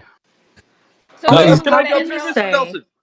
Real quick, guys. Real quick. Let me get one mic real quick. Who is that on Clubhouse trying to jump in? What's your name? No, it was Sammy. That Sammy. Israel is an occupying force. Real quick, right? So Israel's an occupying force. You know what? Let's have that conversation real quick, guys. By the way, happy Thanksgiving, because Thanksgiving's coming up in a little bit, and most of you guys don't like me, so that's the American holiday. Hey, don't assume I don't like you. We're gonna have a conversation when I get to DC, okay? Man, see, some people are not gonna like me in the next hour or so. It happens, man. Listen, we have emotional swings in this space. Okay, some people start off liking me in the beginning, in the middle they hate me, at the end they like me. Whatever, we keep swinging. Okay, so either way, I just want to throw it out there. Happy Thanksgiving to everybody in here that celebrates Thanksgiving. Thanksgiving's coming up in a little bit, so just want to throw that out there. But that being said, we're going to keep this show rocking and rolling. I want to know from you guys in the audience on Twitter and Clubhouse, who do you think won that debate? Who do you think won that debate? Who do you align with? Is it Dana or is it Yehuda? Drop the name in the chat right now. If you're on Clubhouse, throw it in the chat. If you're on Twitter, hit the chat feature, bottom right corner of the space. Respond to the tweet of this space with your answer. Dana or Yehuda? Dana or Yehuda? Drop it in the chat right now. I want to tally it up. And I want to see where you guys stand. But that being said, my brother M is in the building. M is in the building. M, do you understand that I've never seen a clip from a Twitter space go as viral as that clip with he you? left his manual. He forgot his manual at home. Bro, mute your mic, man. We got the king of spaces in the building right now. Literally king, by the way. I mean, dude, my post had probably 200,000 views. You had another dude who had like 300,000 views. And then another dude had like 70,000. Eb, you do understand that almost, maybe even up to 1 million people watched that clip of you breaking it down the way you did in last night's space. I mean, AMC, you got the microphone, my brother. Let's talk about it. Welcome back. Well, thank you, Nelson. Yeah, I do realize that, it comes with a huge responsibility. So I'd like to start by a simple apology. I shouldn't have lost it. And speaking to three different ladies, I think it was C-Day and another lady from Clubhouse, and maybe someone else was on here. I sincerely apologize for yelling, but the reason why I lost it is that I saw my whole life flashing in front of me, or at least the last 22 years. 9/11 happened on the first day on the first week I went to college. And from that point, it was just one attack after another, one war after another, one death after another, one funeral after another. And it's not right. And what I hate the most is that people should realize that this this conflict is so complex, and it has a very tragic arc of development. Mistakes were made on many sides, but what happened on October 7th changed everything for so many reasons that it just cannot be overlooked, and cannot accept the same playbook of attacking, provoking retaliation, and then launching a media blitzkrieg to get political concessions is the same playbook that is being used right now. So that's what I wanted to say about that to begin with. Em, I got to ask you a question, right? And this is something that I didn't realize you said in the space itself, but when I played the clip back a few times, I noticed you brought it up, and I think it's a good question, right? You said something, essentially alluding to the fact that, what's going on right now is painting the Muslims in the world in a completely negative way. 1.9 billion people on the planet, right? And I'm guessing it's in regards to the fact that, Hamas are doing what they're doing, and you have people that are justifying what they're doing. Do you mind speaking on that a little bit more? Sure, and I will have to leave in 10 minutes, but I can definitely expand on this very quickly. Islam teaches how to wage war. So, for instance, if you want to wage war, this is not the way to wage war. Islam doesn't say kill innocent civilians. Islam doesn't say blow up a car in the busiest neighborhood in Cairo to take out the Minister of Interior. It doesn't say if an Israeli woman is running and she stops and she sits on the ground, you shoot her point blank, one point to the head. That is not how you wage war. That you don't blow yourself up. You don't kill innocent people. You don't go after children and women and unarmed men. That's cowardice. It is not courage. It is not resistance. It is not what the religion teaches when you want to go to war. And aside from that, public perception is public perception. People watch the media. People read the news. People can make their own opinions. People can read books about the development of Islamist terrorist organizations and how they morphed from one form to another, where they fought, what they did in Iraq, what they did in Syria, what they did in Kosovo, what they did in Egypt, what they did all over the planet. And eventually that accumulates. People, when they know you're a Muslim, they can be taken aback a little bit. Like Jonathan said it. We said it in a very funny way. It's like I'm waiting for you guys to just start screaming Allahu Akbar and go at my throat. He said it in good Absolutely. faith. I know, yeah, in good faith, and that's we joke about it here, but it doesn't negate the fact that people are afraid and people are worried and people see all that news and they see those acts and they see those horrendous crimes. And they have questions and they worry about their own societies and their own communities, and they develop grievances. One of the main reasons why we're watching the whole world right now experiencing right-wing populism is stoking fears regarding to religious and racial fault lines. So it has ramifications. When investors, for instance, will explore investing opportunities in certain regions, they go, okay, are there any terrorist organizations active there?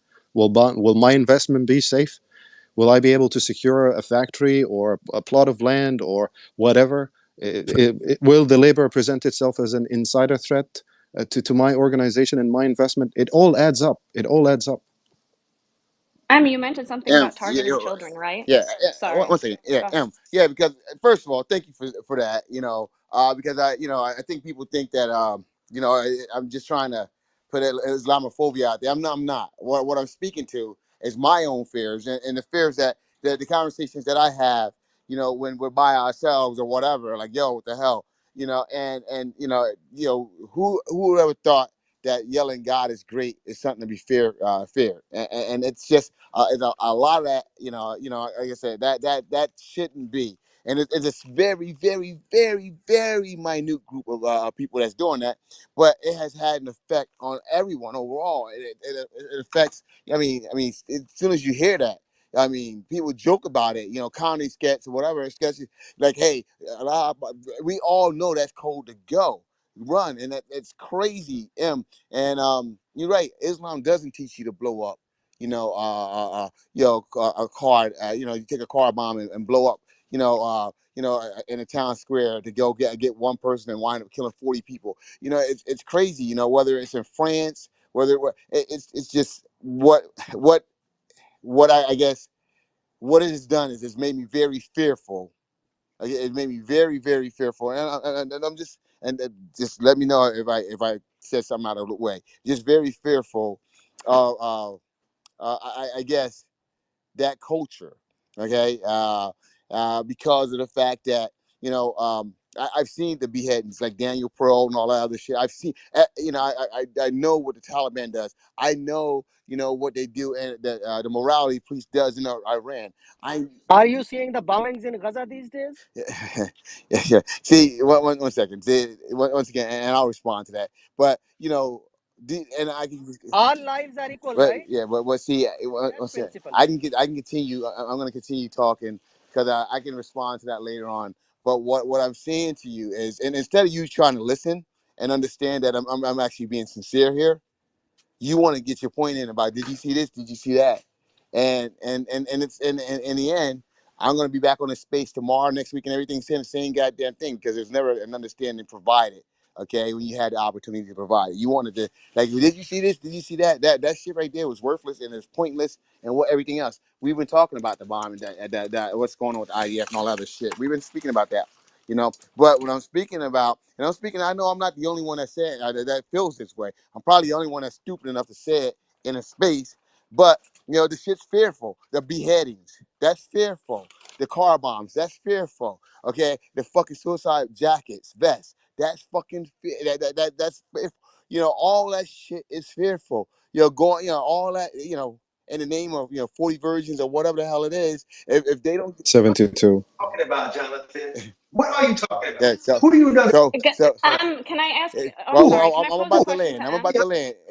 And in the name of whatever versions, amount of versions, yeah, that shit is scary. So 100%. I land. Okay, Wait, Nelson, can I respond for 15 seconds? Abzal, hold up. Let me go to Dana real quick, and I want to go to Crypto XL on Clubhouse. It seems like he disagrees with Jonathan. Dana, jump in. Okay, so I just want to pose this question to M because he said something about the targeted killing of children. So would you have that same I didn't, energy, but you can or ask you a said question. something or whatever, attacking children and women and children, for that matter? Okay, would you have that same sentiment towards Palestinian children, who in 2021 was the deadliest year? Israeli forces killed 73 Palestinian kids. Do you condemn that? Because I mean, we can't have this conditional morality and apply it to one side and not the other. And the Syrian. Oh yeah, well, I'm actually published on Syria, so you can find that out. Who are you asking me about, the West Bank specifically? I believe this is mainly in the West Bank. 73 children were killed in 2021 alone. Every single case should be reviewed on a case-by-case basis to find out the truth. So we can apply that to the other side as well, correct? Of course, if any abuses are done by any security service, they should be investigated. Okay, because I see you applying it to just one side and not the other. So I could see that I'm an you're analyst. very, I don't do that. yeah. I don't know, it's like double muting. But point being is, like, if you have, this strong position against killing of innocents or whatever, conducting these bombings and suicide bombings and whatnot, then you should have that same energy towards the fact that children are targeted in the West Bank and innocent civilians are targeted in the West Bank as well. So You know, just to Maybe put it's it out there. because You know what's crazy? I'll tell you what's crazy. Just This is crazy. You're saying, well, if you feel bad about you shouldn't feel bad about suicide bombers unless you feel bad about this as well. that's not what I That's said. That's not what I essentially said. what the fuck you That's said. not what. Don't put words in my mouth. No, no, no. Don't put words in my mouth. I hate that more than anything. Jonathan, you know what's so funny? You don't even flinch at the fact that babies in Gaza, their bodies are completely disintegrated from these bombs. I want to see that same energy towards the Palestinian children, unless you just have this conditional preference when it comes to your morality. So please zip it. I think the thing is, Dana, that you're missing is that no one from the other side has ever admitted to quote unquote targeting babies. Those are your words. The difference is that we consider But that that's the facts, no, they're Yehuda. not the facts. The reality You is, can look this up. Everyone, 2021, look it up. And yeah, how many kids were killed in the West Bank? 73 alone in 1 year. yeah, That was the deadliest year. yeah. And this is an annual thing. They Okay, target kids they don't target and kill them. children. They don't target children. Okay, they don't. No, They they don't. don't. Listen, if a 17-year-old throws a Molotov cocktail at a car that passes by and gets shot, they call that a Palestinian child. So it makes it sound like it's an 8-year-old. It's a terrorist throwing That's a not car true. bomb, throwing a firebomb at a car. It's not. I mean, would it be greater if they were arrested? Sure, but I mean, it's not as bad as what you're saying, and no one believes. That's why the world doesn't care what you're saying, That's because it's not yeah, that's true. see exactly. Because You you're like to lying. gaslight because half the time it's only a Proving it. damn rock. I That's can't not believe you true. guys are scared of a fucking rock. You Seriously. watch So TikTok. you're basically saying that no one can kill Yep. someone using a rock? No fucking. Oh wow. Oh my god. Yeah, let's What, cite that when what you're was that? throwing a Was that rock. everybody? Let me get one mic real quick. Abby, respectfully, it's No, a one mic policy on whoever's speaking. Okay, sorry. just Sorry, pause and I'll but come to you. it's I'll come to thank you you. when it's your turn. Okay. All right, Dana, let's go. Dana, no one celebrates the death of any human being, period. Child, Okay, I want to hear adult, that. woman, yeah, of course, but this is war. This is not war, respectfully. You can This disagree, is and no, that's no. This you're is an entitled to ongoing your settler. opinion. And he No, keeps this is telling an us he's Yeah, going yeah, to ongoing sure, leave, because and sure, I I don't know. sure. sorry. Go ahead. Sure, it's very simple. I actually have to leave. I'm actually leaving to the gym now. So, very quickly, there's a difference between men who are trained to kill and they have no problem with killing in war and society. It's called policing and fighting wars. You have the police, you So have the what about military. the slogan Hang "One on. shot, two kills"? What one shot, two kills? Do you know what that meant? No, I Do know you know about what that? that, Oh but yeah. I know about that, but no, I actually believe in one. I actually believe in one shot, one kill. So I don't care about who believes in one shot, two kills. It's not Well, my that was in doctrine. the the It's not my IDF doctrine. was It's not. I'm not. using I'm that not slogan IDF. and I'm wearing not T-shirts IDF. about that. I'm not IDF. I'm not Israeli. I'm not IDF. I'm not Israeli. I don't endorse the Punisher morale patch, for instance, some U.S. veterans wear. I don't endorse someone who says let's shoot a pregnant woman to kill two people. I don't endorse that. No one endorses You that. support IDF, Every and single you are IDF. You support. every single military in the world has bad apples. Every single military in the world has people who abuse power. Every single military in the world has soldiers who commit offenses. That's why we have military legal jurisdictions. That's why we have military prosecution. So the And point that how I'm trying often to are they make brought to here, that? How I many don't of them know. are I'm brought not to that privy. person? Okay. I'm not privy to the data. I'm not an Israeli citizen, and I'm not going to argue for the IDF. But what I will argue for is very simple: is that killing in war is justified, and civilian casualties are a nature of killing in war. In fact, there are So with studies that and okay, statistics go for that say finish. that up to 90% of casualties in wars are civilians. So So with that it's a logic, very tragic and a very acceptable or unacceptable fact of life, but it is what it is.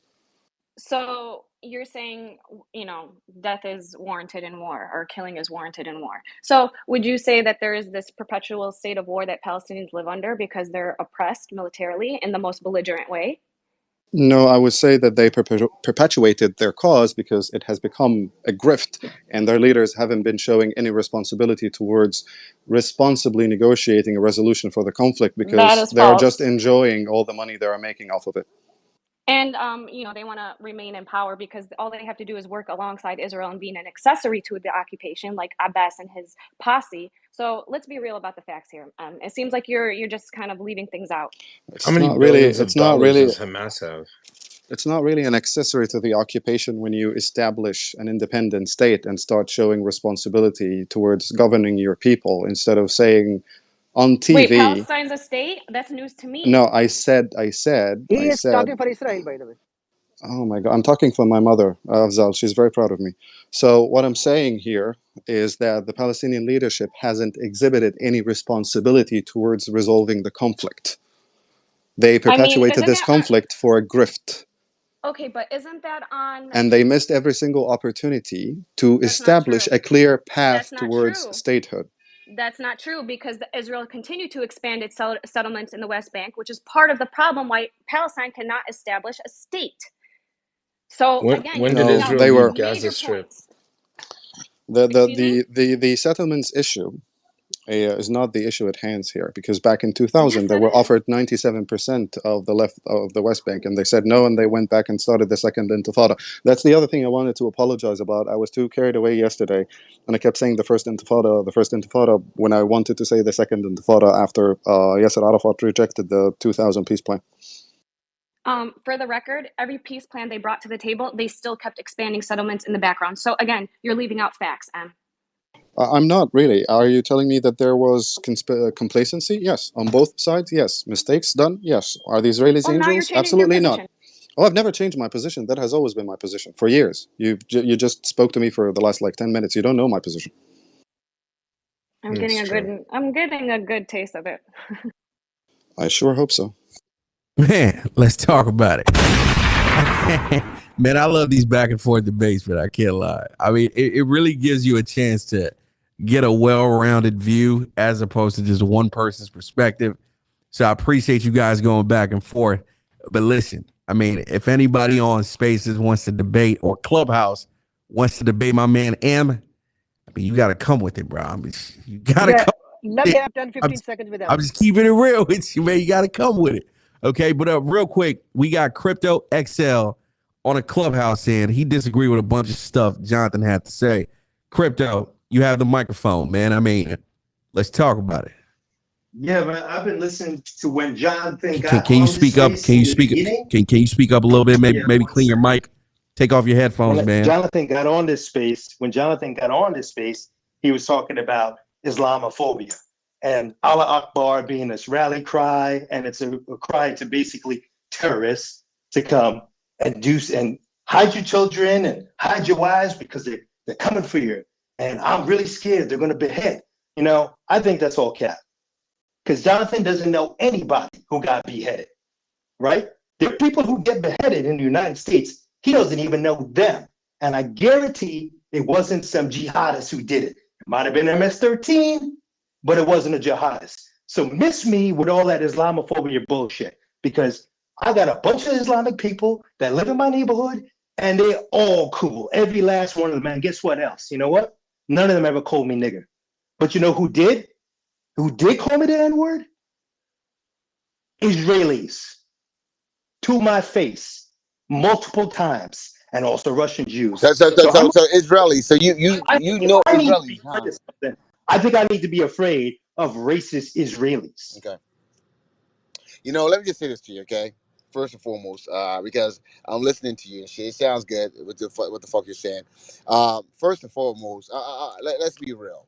All right, the Arab people, the Palestinians, all right, they will call you nigger all day. They call you all kinds of things. So the Arabs are probably the most racist fuckers out there. So let's not even bring race into this, okay? All right. Holy shit. Let's not bring race into this. All right. And yeah, absolutely, they are, and you know they are. And don't say holy Jonathan, shit. you know they're Wait, no, 1 second. Right? All that miss me with this shit and all this other bullshit because you want to come up here, crypto, and say that bullshit. All right, that all I mother. You talk about you don't know anyone that's beheaded, okay, bro? We've seen it. We've seen it all over. We've all seen it, and then you sitting here saying that that's not so. Like, no, Jonathan, it's cap. It's not cap. It's real, and you know it. Okay, so. They have beheaded. And bring one example, Jonathan, from the USA. Bring one example. We're not talking about from the USA. We're not talking about from the USA. First of all, I have one specific example. A British parliamentarian. One fucking mic. Okay. First of all, I've said, and I've gone on record plenty of times, and you guys heard me say that I'm not afraid of Muslims in the U.S. Okay, because the laws and everything else. I said, and I've said that plenty of times, and you guys have been here when I've said it.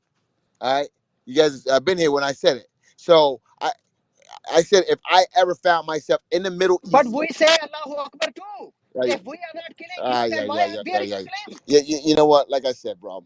You know what's crazy? I'm gonna tell you. You guys are deflecting because you guys are aware that when people yell at Allah Akbar shit, you guys know that you motherfuckers are about Jonathan, to you are blow making something up up. stories, No, man. you're right, motherfuckers about to blow something Jonathan, up. so That is not true. That is not Okay, true. Jonathan, one if I second. say it, you're gonna get scared. One mic. Not Am true. I that fucking far off? Am I that far off?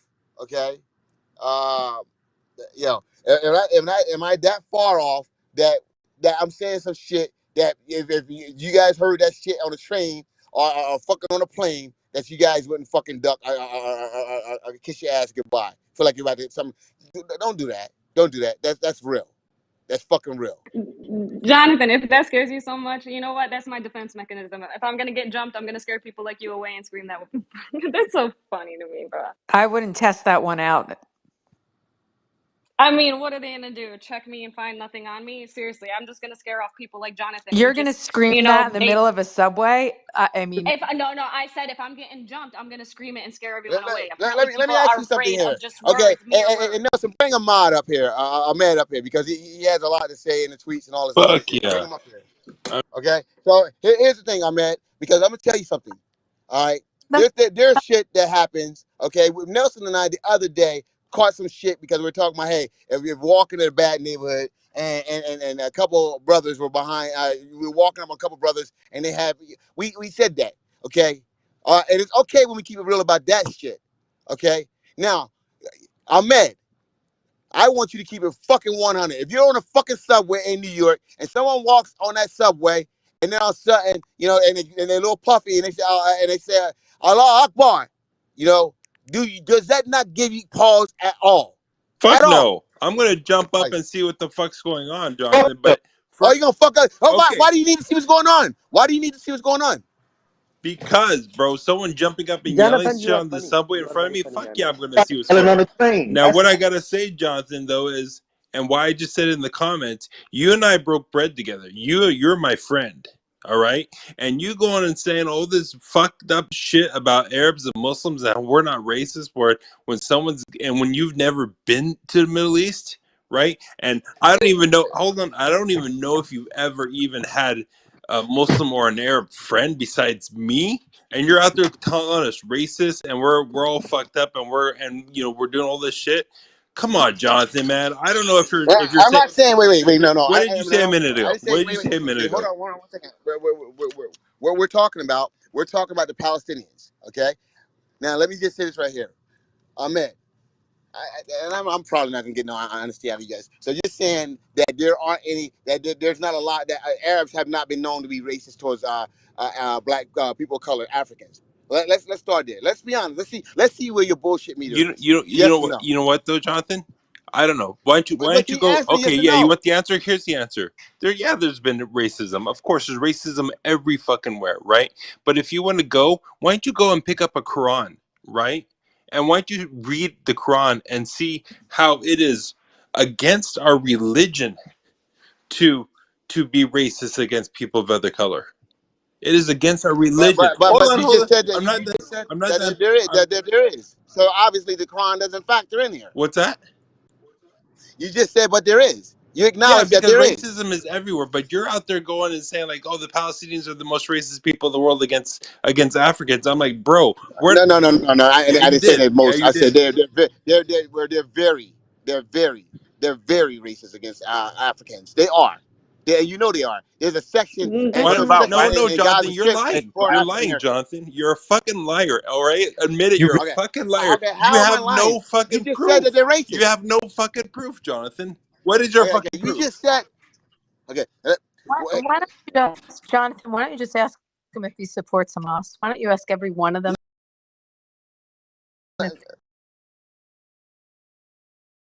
What I will say is this right here. And Arab then people are known to be racist. Matter of fact, even when they're on the continent of Africa, they're like, oh, we're not Africans. Okay, they're very, very Oh, racist really? against Africans. And Go to Morocco. Go to Tunisia and ask that question. Just ask them if they support Hezbollah. Excuse me. Let me. ask you this. I don't have to establish my moral credibility. I don't have to establish my moral credibility by condemning. Let's hear you condemn Israel's atrocious actions. Let's hear you condemn Israel's atrocious actions. Do you support Hamas? Do you support? Who's asking that stupid ass question? I don't have. I know they because that's that question where they establish moral credibility. Shut the hell up, bro.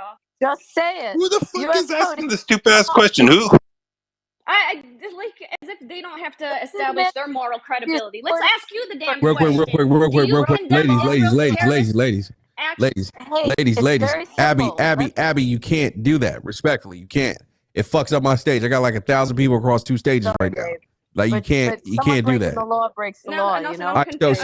Who's saying that? So real quick, I don't see her. It's Abby on my clubhouse end. Abby, let me ask you this question. You know what? Fuck a question. I'm gonna toss you the mic right now for 60 seconds. Break it down for me. Get it out. Get it out. Let's talk about it. U.S. Code 182339. You can all Google it. It's supporting material support or lending resources to a terrorist organization. Hamas is a terrorist organization. Look at the State Department list of terrorist organizations. You get these people to admit that they support Hamas, that they lend material support, or they lend resources, which also can be construed as in some way supporting the public relations and public policy of a terrorist organization,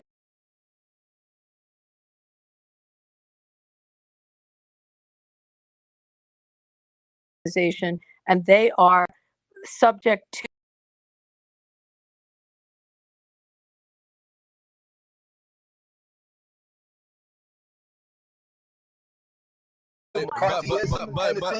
buddy, beat your mic. Mute the fuck out, bro. One mic on her. Yeah, I'm sorry. I don't have to answer to that bullshit. It's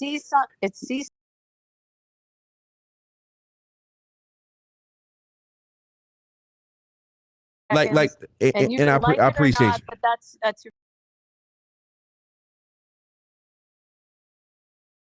If you agree with her, I don't give a fuck.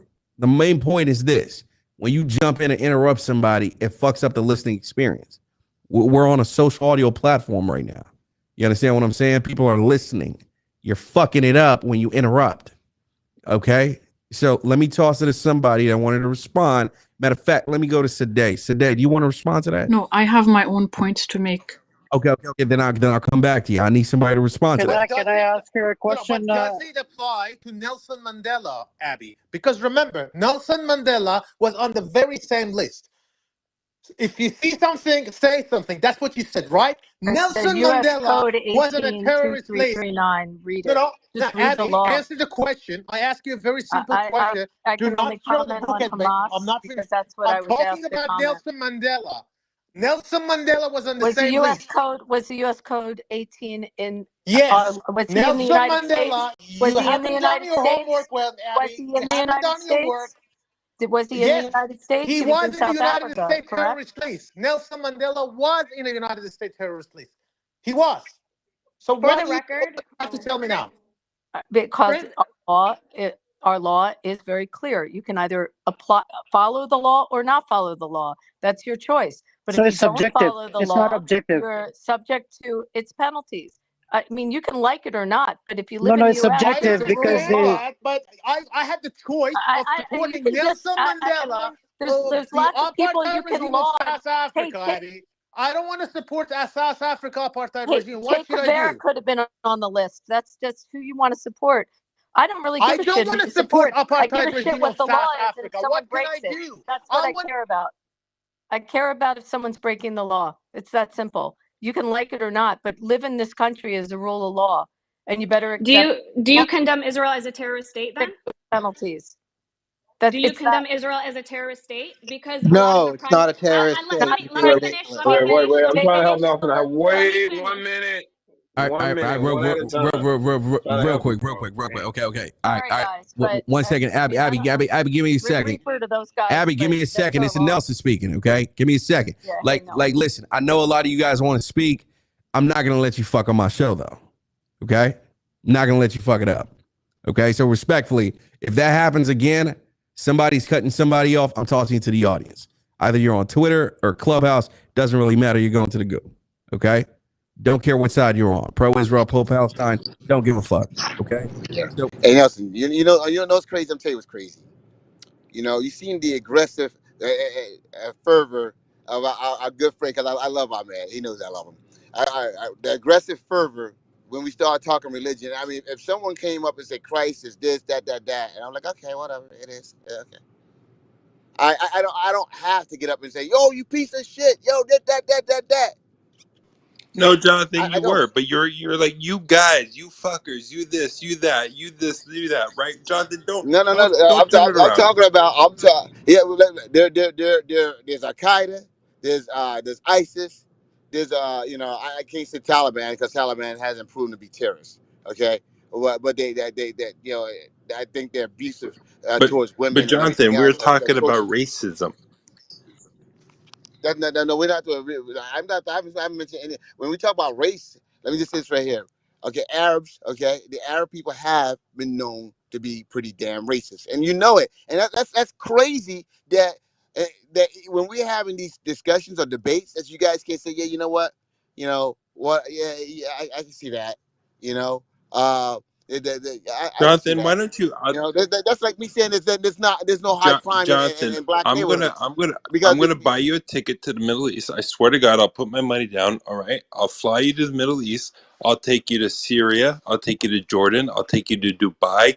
I'll take you wherever you want to go, and I'll show you the amount of multicultural marriages in the Middle East, right? Because it's flourishing. It's way more than probably what's over here in terms of Arabs and Muslims and people that are black and white and stuff like that, right? I will fly you there, Jonathan, because you don't know what you're talking about. All right, you're speaking from Jonathan, emotion. can you check your DMs? I mean, listen to me. I do know what I'm talking about. And let me just say this: we've had these conversations on the stage plenty of times, and plenty of Arabs have come in and they say, "Yeah, you're absolutely right." And that is a problem. They've admitted it. Okay, tonight is and then we can go back and Nelson, you've been on those stages. You've heard it as well, right, Nelson? Let's be honest. Have you heard it? Ahmed, usually I don't like getting involved in this type of shit, right? But I got to keep it real at the same time. Okay, I got to keep it real with you. Now, I've been to a few Middle Eastern countries myself, right? So this isn't me talking out of my ass, right? Dubai had an absolute great time, great people, great situation. You know what I'm saying? No issues with it at all. Okay. Egypt, on the other hand, this is a northern African country that, I mean, a lot of them seem to believe that they're from the Middle East, right? From my experience, by the way, right? And I'm not speaking against Egypt. I mean, M's my brother, respect M, but I've been to Egypt twice, and I didn't have. Let me just put it like this: I don't think I'll be visiting Egypt again, right? Whether it's business or whether it's pleasure. And that's me. Right. And that's just me. Listen, I'm just giving you my experience. I'm just keeping it real with you. That's just me based off of my experience. It's not a place that I want to go visit again. Dubai, I'm in Dubai at least once a year, maybe once every year and a half, whatever. I got friends in Dubai, man. You know what I'm saying? Great place, awesome place. The Arabs there are beautiful people. I got a bunch of Arab friends that live in Dubai. Awesome place to be, right? Saudi Arabia is a place that I want to go visit. I've never been there before, but I want to go. I'm looking at all the development. The prince is killing it, crushing it, loving what I'm seeing, Neom and all this stuff.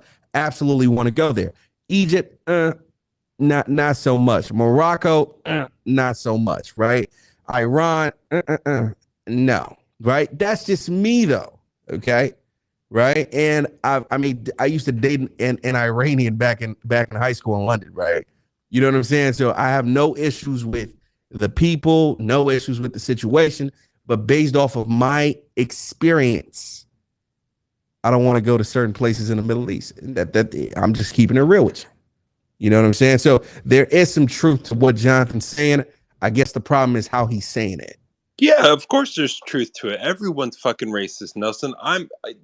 I'm racist, you're racist. We all have a bit of racism in us, right?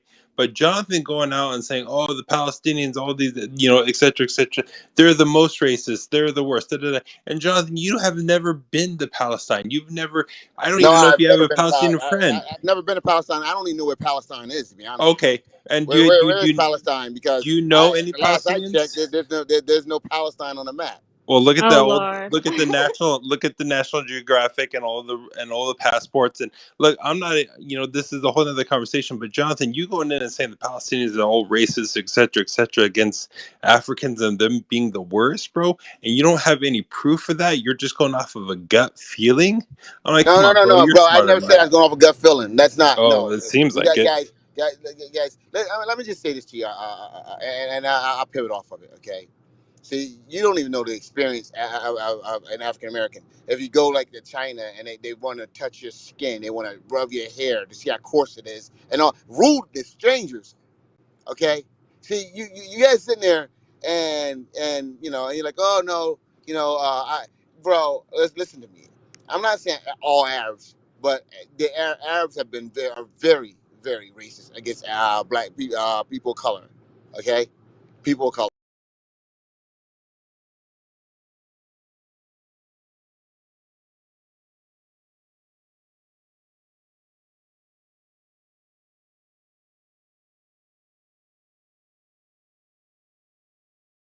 And so they are.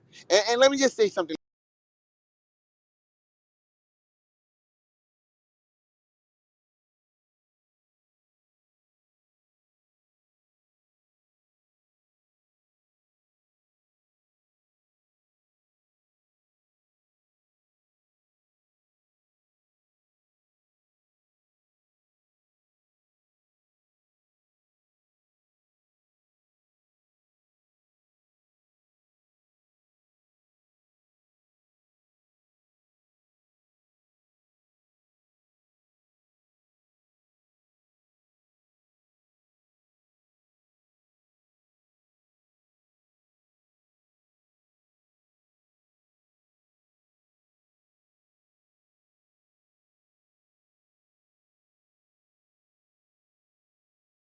My way. So what I will say is I am very aware, even though I don't speak about it, I'm very aware of the situation. So it's you sitting here and saying, oh, they're not, and they're wonderful. Young Quay certainly is a whole bunch of them are, but there's a whole bunch of them that aren't, But and you that still you haven't lose given me credibility. any. But you still haven't given me any proof or any reason why you're saying that. You're just saying it to say it. First of all, some of the interactions I've had, okay, in business, okay, out in Southern California. All right. And let me just let me just say this right here. In addition to that, all right, the ones I've spoken to plenty, I'm like, yeah, absolutely, and they say that, and you brought up multicultural marriages. The reason you brought that up is because you know that, even though there are some multiple, but they're staunchly against that. Okay. Okay. And that's why Jonathan, that's why we, But you're saying bro, Palestine. I think we should get off of this train, man. yeah, This is not. absolutely. I mean, and John, Go ahead, Dana. Go ahead. sorry, it's one thing to I generalize, can't hear right? you. You can't hear me? Hello. I can hear you Can now. Let's someone? talk Can about. you guys? Okay. Okay. So Jonathan, listen. It's one thing to Hey, wait, you just say generalize. before you go, Dana, before you go, because Yeah. you started off, you said it's one thing to generalize. I want you to know when you say that they aren't racist, you're generalizing that way as well. I just want to put that out there before you No, make no. that Oh, hold statement. on. You didn't Okay? even hear me. You're assuming that's what I was I gonna say. understand that, but It's if you say that okay, they're but not, then you're making a you're generalized okay. statement as well. No, no, you're right. First of all, it's one thing to generalize and say everyone's racist. Like all these Arabs are racist. Yeah, there is racism that's prevalent, but it's also in every effing community. I mean, in Israel, it's prevalent too. So you know what I'm saying? Like they were given contraceptive. No, no, hold on. Ethiopian women in Israel were given contraceptive without consent. They didn't want them to reproduce. That's a Okay, so lie. that's That's It's a something. not been a true. debunked lie. That's not true. You could look it up. You could. We I have. have People can looked it It's up. Google it. You can proven. They find it. voluntarily gave It's been women proven. some birth control It's been shots. proven. So You they guys had get mad 3 when you months of get the called birth out. control What do you want shot. me to do? It wasn't properly explained sometimes to a few women, Oh but yeah. it wasn't a sterilization thing. Some women got birth control shots I upon mean, people entering can. Israel. I'm listen. You guys What can And make it this is goes claims, but this away. has been don't talk constantly over me when debunked. I'm making a point. point. Don't talk over me. People can research You're this. not Just making a Google point. You're it. lying. No, I mean they could search it themselves and see for themselves. So I'm not They worried. can. You can't. You're right. So I Bro, said it it's so people can Haaretz research it. article 2016. It's debunked. The women that were interviewed actually said, Actually, the no, Guardian it's also not. reported It's this. the Guardian Yes, there's reported it 3 years before in 2013. In multiple. You guys are 2016, so the report buff. came out. The 2016 report You came guys out. hate It's a facts. lie. You guys hate It's a facts, lie. bruh. Tell me something, Dana. Can I ask you a question? May I? Unfortunately, I gotta go, but I just wanted to speak to Too Jonathan about bad. that. John, That can you racism, look at your DMs? John, I'd like racism to is ask, everywhere, what's the and it's colloquial term for black in the Arab world? What's the colloquial term? Could you tell us, please? Yehuda. Why don't you tell us what it is in Hebrew? I can pull it up for you though. I'm asking you a question. I'll answer the question. What's your Answer answer? the term. It's I mean, cushy in I heard Hebrew. asked you first. What's it in I've heard it. Why Arabic? don't you say it? Why don't you say it? I'm asking you, what's the colloquial term for a black person in the Arab world? Truth be told, I don't use that term, and I'm actually What is actively it? trying What to is it? change. What is it? Hey, what is it, Dana? I What is it, don't feel comfortable Hey, saying what- it. I think you guys know it. What is You guys falafel? know. What is falafel? Who said what is We'll answer a question. Jonathan, ask the question. What's the colloquial term for a black person in the Arab world? Ask the question, please. And Yehuda, I want to hear the Hebrew term too while you're at it. So ask the question. Why You don't won't we answer. talk about the slavery? All right. Let me get one mic. Let me get one mic. What's the word? Somebody give me the word real quick. Yehuda, what's the word? Clubhouse people talk. What? Can you mute out, please? Mute the fuck. Appreciate it. Thank you very much. Yehuda, what's the word? It's abed. Okay. What's the point? Like, I'm confused. It means slave.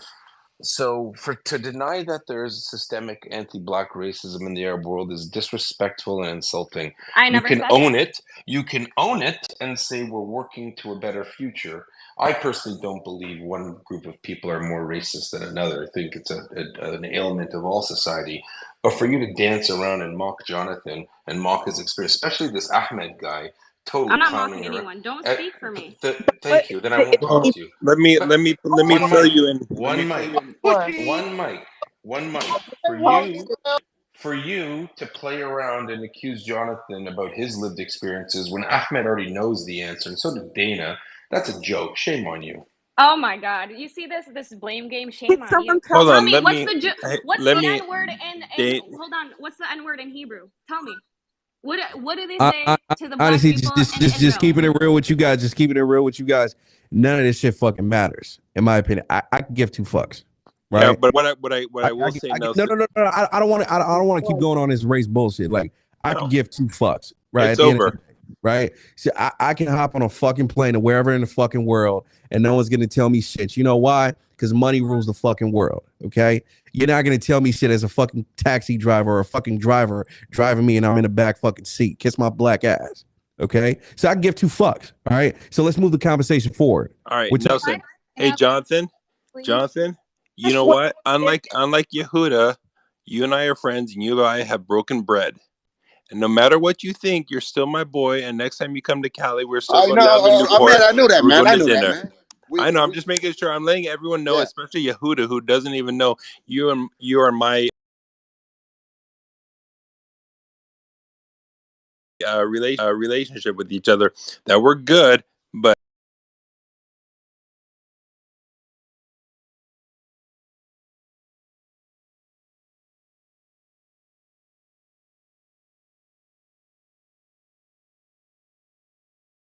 Points I had.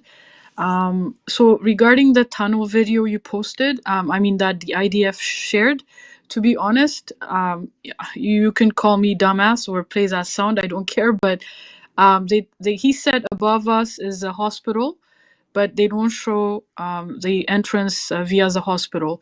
I mean, if they control the hospital, it's simple. They can just show us where it is connected with the hospital, because they claim that they took in the hostages and they entered a room where they could access the tunnels. So I'm not really convinced, and I'm not really I do not believe what comes out from the IDF. So that's my first point.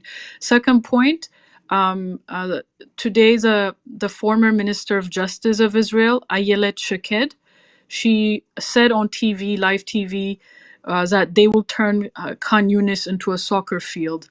And in fact, I think the whole tunnel discussion is to deflect from the ongoing violence that's happening in Khan Yunis right now. There's ongoing airstrikes. Children are still being bombed. There is artillery shelling. So the civilians are still being affected and killed. Them just bringing the tunnel discussion, the tunnels they built themselves, I think it's a deflection. The other point I want to make is I find it very sad that Israelis, the ones on the stage specifically, they deny that 6,000 children, close to 6,000 children, definitely over 5,000 children have been killed. They refuse to acknowledge those numbers.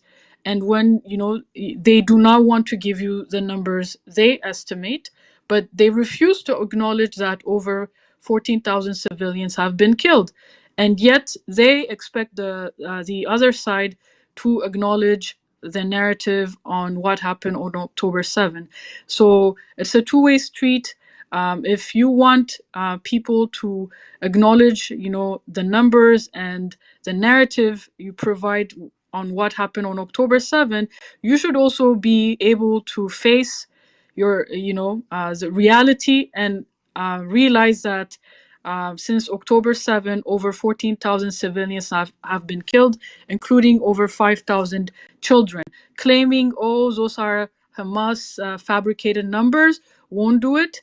The United Nations is using those numbers to explain what's the devastating effects of this war. My last point is, when it comes to, I'll just be quick because this has to do with Ethiopia. When it comes to racism in Islam, the first muezzin, the call prayer, is Ethiopian. He's a black Ethiopian, so that he's the first prayer caller in the religion of Islam. So he was black. Second of all, Palestinians being racist. I don't blame Palestinians if they hate Ethiopians, because it is Ethiopian soldiers right now oppressing them. So this is the 2 points my point, Nelson. So thank you so much. Take. Can I respond to that now? What a strange take. Me too. Yehuda. Yes, let's do it, Yoda. Let's do it. Yeah, let's talk numbers. So how does it's an absolute bizarre false moral equivalence to say that Israelis or people who recognize 1,400 Israelis were butchered have to accept arbitrary fantasy numbers from Hamas, or else you can't expect the understanding in return. It's simple. The Israelis that were killed, there's still Israelis being found in bushes, in fields, because of the recovered GoPro cameras from the Hamas terrorists. So basically, Hamas filmed every murder. So we don't need, your recognition, whoever says otherwise. One Palestinian civilian, child civilian, is too many. The difference is, why are you taking the numbers of a terrorist organization who benefits by claiming civilian deaths and accepting it uncritically without any evidence? There are no pictures of this. There are pictures of dead civilians. Don't get me wrong. 14,000 people is a lot of people. None of these numbers add up. I have no problem saying let's wait and see if there's evidence of purposeful targeting of civilians, which I doubt there'll ever be. Then that's an issue. Confront it. But you can't expect the audience to just say, because today on the internet said Hamas, a terrorist organization that cooks babies in ovens, says there are 5,000 dead civilians. So our argument back to you would be, I cannot uncritically accept that number. I would be more than happy to accept an international number, not run by Hamas allies, but you have to be honest with the audience. To paint us as people who don't care and lie and say we don't care about dead Palestinian children, it's a blood libel, and that's the only thing you can do to gain support and sympathy, is by mischaracterizing your opponent. On the other hand, we don't mischaracterize our opponent because Hamas live streamed their murders. They showed the whole world. The audience can listen, the audience can see for themselves. Thank you. I have a quick response. Just a quick response. 30 seconds, please allow me. First of all, these are not Hamas numbers. This is a Gaza Health Ministry numbers. And is the Hamas. journalists, hold on, Moria, hold on one moment, please. So if we have to believe Israeli government numbers, but when it's Gaza administrative numbers, you don't want the world to believe it. So that's really that's double standard.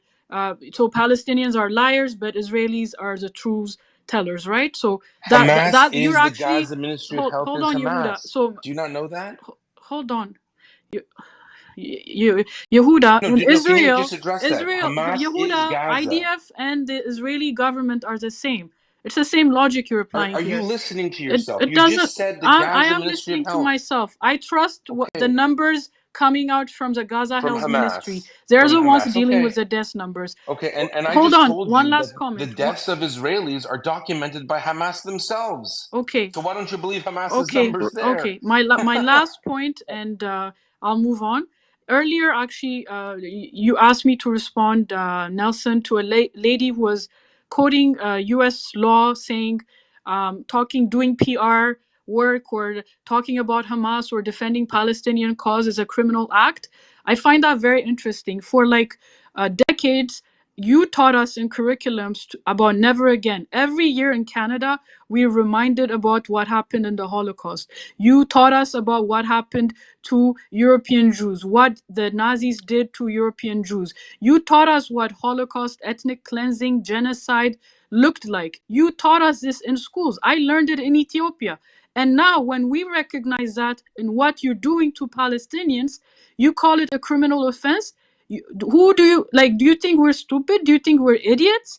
Do you think but the lady earlier by quoting whatever law she's quoting, do you think it will stop us? Do you think it will intimidate us to talk about what's happening in Palestine? It's genocide.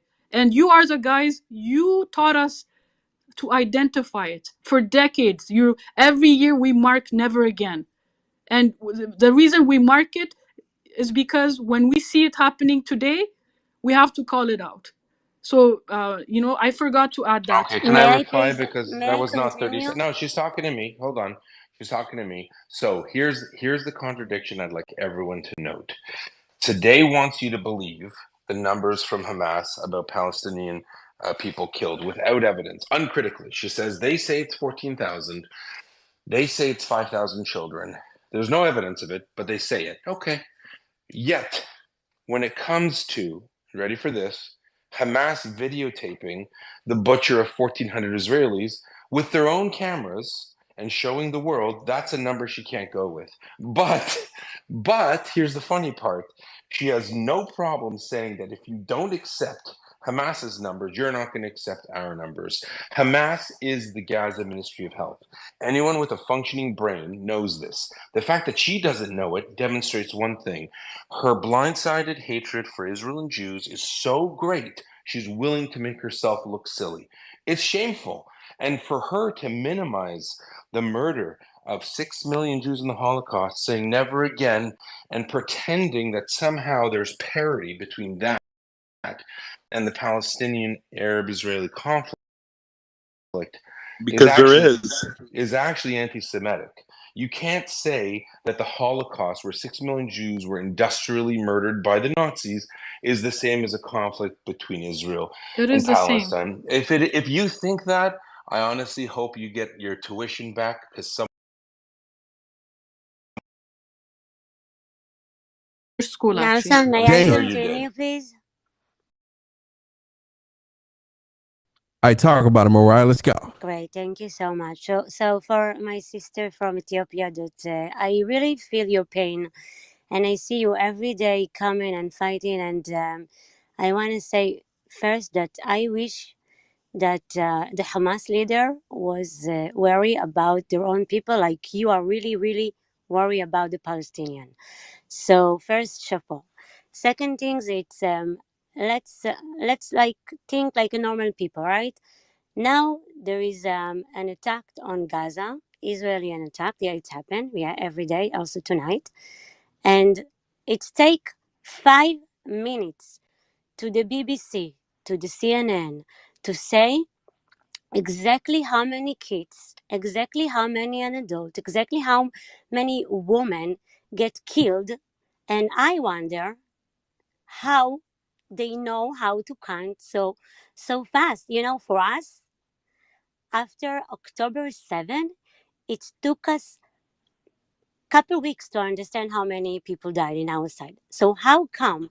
Fact. Excuse me? That's a fact. That's a fact. Yeah, so I'm wondering how the whole media knows exactly how many people died all the time. Now, let's go to the, remember? I'm sure you remember. When they declared that Israel bombed the hospital, they said in the beginning that it's 500, and then they said it's 800, and then they say, oh no, because it's not us, it's only 50 people. So really, you really believe to those things? Can you answer to me, please? Yes, Please, I'm Maria. waiting. I do believe the numbers because after watching the destruction, the carpet bombing of North Gaza and what it looks like today, actually, I think the numbers are very conservative. It's a very densely populated, strip, Gaza Strip, and there are over 2.5 million living there. They displaced over 1 million to the southern Gaza. So when you look at North Gaza and what it looks like, all those buildings that have collapsed, that have been, just bombed, why would you be surprised that the numbers are high? I'm gonna tell you why. The reason you're Because surprised, one last point, the reason you think the numbers of children especially is so high is because you don't realize that half of the population in Gaza, they're under age 18. So so this is, if there are civilian casualties, 50% of those would be children, technically, because the population is, still very young. Okay, and now another thing. Do you know that 40% of the missiles that the Hamas basically sending to Israel, it's falling inside the Gaza Strip because the quality of the missiles are so bad. So basically they're killing themselves and they count this like our bomb. Can you understand that or not? No, to be honest, Mariah, that's not like that. So that's not why the kids are dying. But I want other people to talk. No, honey, this is a fact. Like Al Jazeera took a video of the missiles falling inside Gaza. It's happened a couple times. You can't even imagine how many times because we have the evidence. The Israelis have and not when lied it's how going many to, times they've can you please bombed stop talking Gaza. when I'm talking because I will No. say things. Israel, No, the Israeli government told fair. us they bombed 50. So you want me to talk about the rockets? Michael Morai. Excuse me, I was in the middle. So right now what we are doing is we are collecting all the evidence and we are going to see all of those people that declaim us by killing the people of Hamas. We are going to show all the video how their missiles fell inside the Gaza Strip and how they kill themselves. Okay, so see you in Hague. The world won't believe you, Mariah. Okay, I'm done, Nelson. I don't want to take them. Hey, wait, I just want to jump in because I think today I want to give you one thing on this dialogue. You know what? I bet you the numbers are underestimated. I don't doubt those numbers. I'm sure they're just a gross estimation, whether they're above or below. Any civilian innocent life that's lost is one too many. So I think you're probably in the realm of possibility. But what really matters in this is Israel has the right to defend itself. And if the Palestinian leadership, Hamas, is burying their rockets underneath hospitals and schools that are aimed to kill the civilians of Israel, it is incumbent upon the IDF to protect its citizens. They have a moral and ethical right, responsibility to make sure that their citizens are protected. And they are battling a terrorist organization that has bombs and rockets underneath the buildings. So the only people that have blood on their hands is Hamas. It's the Palestinian leadership that has blood on their hands. The problem that I have with you and many of the speakers that come up here, Hamas, because that's what you're doing, You're not advocating for the Palestinian people. You're defending Hamas. Hamas knew what would happen. And instead of protecting their people, because they don't care about their Palestinian people, they are in Qatar right now living their best life with prostitutes at a 5-star hotel. It is up to the leadership of Hamas to protect their citizens and remove them. But instead, they put them in the line on fire. So you're right. Probably tens of thousands of innocent civilians are killed in Palestine. But the only people responsible for that is the Hamas terrorist organization that is putting their people in harm's way. And it is Israel's responsibility to protect their civilians, and they have a right to defend themselves. And again, my biggest problem with you and the speakers that come up here is that you take zero every single time we're in here, taking no responsibility, only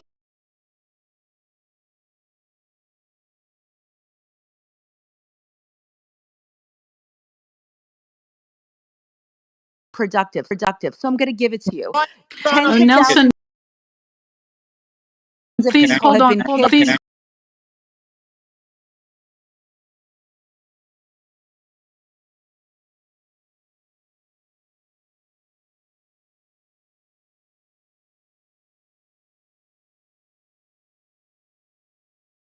Than the IDF, they're doing everything they can. Still,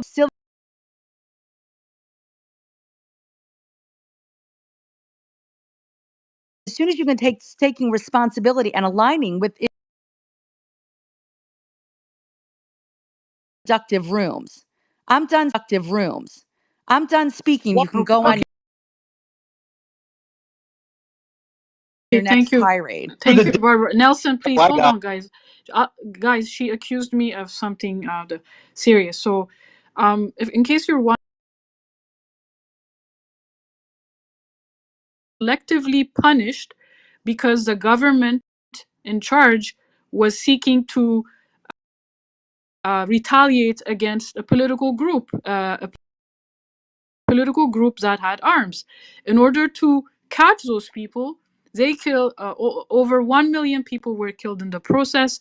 Weaponized starvation was imposed. So I recognize the same pattern when I see what's happening in Gaza. You cannot collectively punish people. I'm not here to defend Hamas. I'm not here to do this. But what you're doing to the civilians, you are collectively punishing them by killing them, by destroying everything they built, by giving them PTSD for the rest of their lives. Everything. I don't know how to explain You it. are incorrect. So do not say you are incorrect. You're lying to yourself if you think I'm here defending Hamas. No, I'm trying to tell you that what Israel is doing is war crime. It's just war crime. It is, and You're you essentially making wrong. the case that all urban warfare is war crimes, which is ridiculous. Okay, let's not do that. It is war crime when it's Ukraine, but when it's Gaza, it's not war crime for you guys, right? So I want to highlight the double standard as well. So what please, let me jump in here, okay? Because this is where you're incorrect.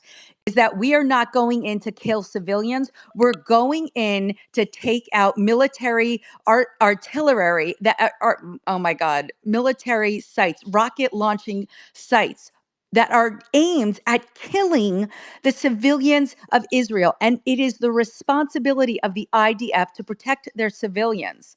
So we are not going in there to bomb and kill people because that's not going to do anybody any good. What we need to do is we need to eliminate Hamas and all of their military resources. Twisting the narrative so it fits your need, you can amplify the problem.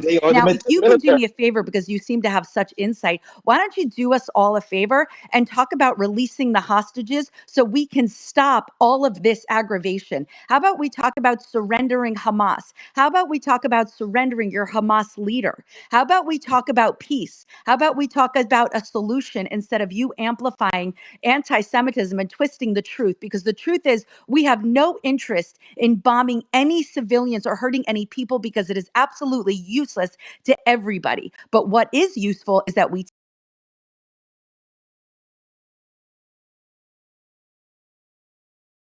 take out your rocket launchers so they don't kill our innocent civilians. End of story. So stop twisting.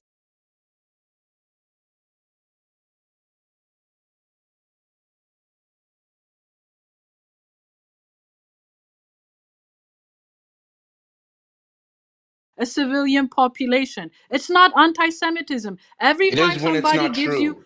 It is when there it are is a so many lie. people It on is the a stage. I want twisted them to form talk. Is That's true. it, Nelson. I'm moving myself to the listening lounge. Let me get one Thank more. you And so you much, should. Nelson. You actually should, because everyone is One tired of thing, you guys. One twisting second. a narrative that One is sec- unproductive and one honestly is sec- part of amplifying a terrorist regime. Babs. And you're stoking Islamophobia. Hey, Crypto, do me a favor. Shut the fuck up. Okay? You got two ladies going back and forth and you keep jumping in. I mean, dude, you're acting like you got a vagina, man. What the fuck is wrong with you? Dude, there's a dude who's jumping in too. What are you talking about? Where were you? Now you the loudest motherfucker in here, bro. Shut the fuck up. Okay? Let the ladies go back and forth, man. I mean, dude, do you wear the pants in your relationship or you wear the fucking bikini? Pick one. Okay? Now he's a Because bitch ass. Women right talking now to you you and sound like jumping in. you wear the Yeah, bikini, bro. I'm a bitch ass. Why don't you come see me with your bitch ass? Send me to the coop. Why don't you guys see me with your bitch I ass? don't want you to be hugging on me and kissing on me and shit, bro. You know what I'm saying? I don't get down like that, bro. You know what I'm saying? Neither do I get Yeah, involved you're in gonna be female getting battles. down real low. Nah, bro. Ooh. You ass, bro. Hey, Chill. Nelson, Okay, can I ask so something of Sade before she goes back down? I fucking I was about to steer this thing up. All right, go ahead, mama. Okay, thank you. Sade, I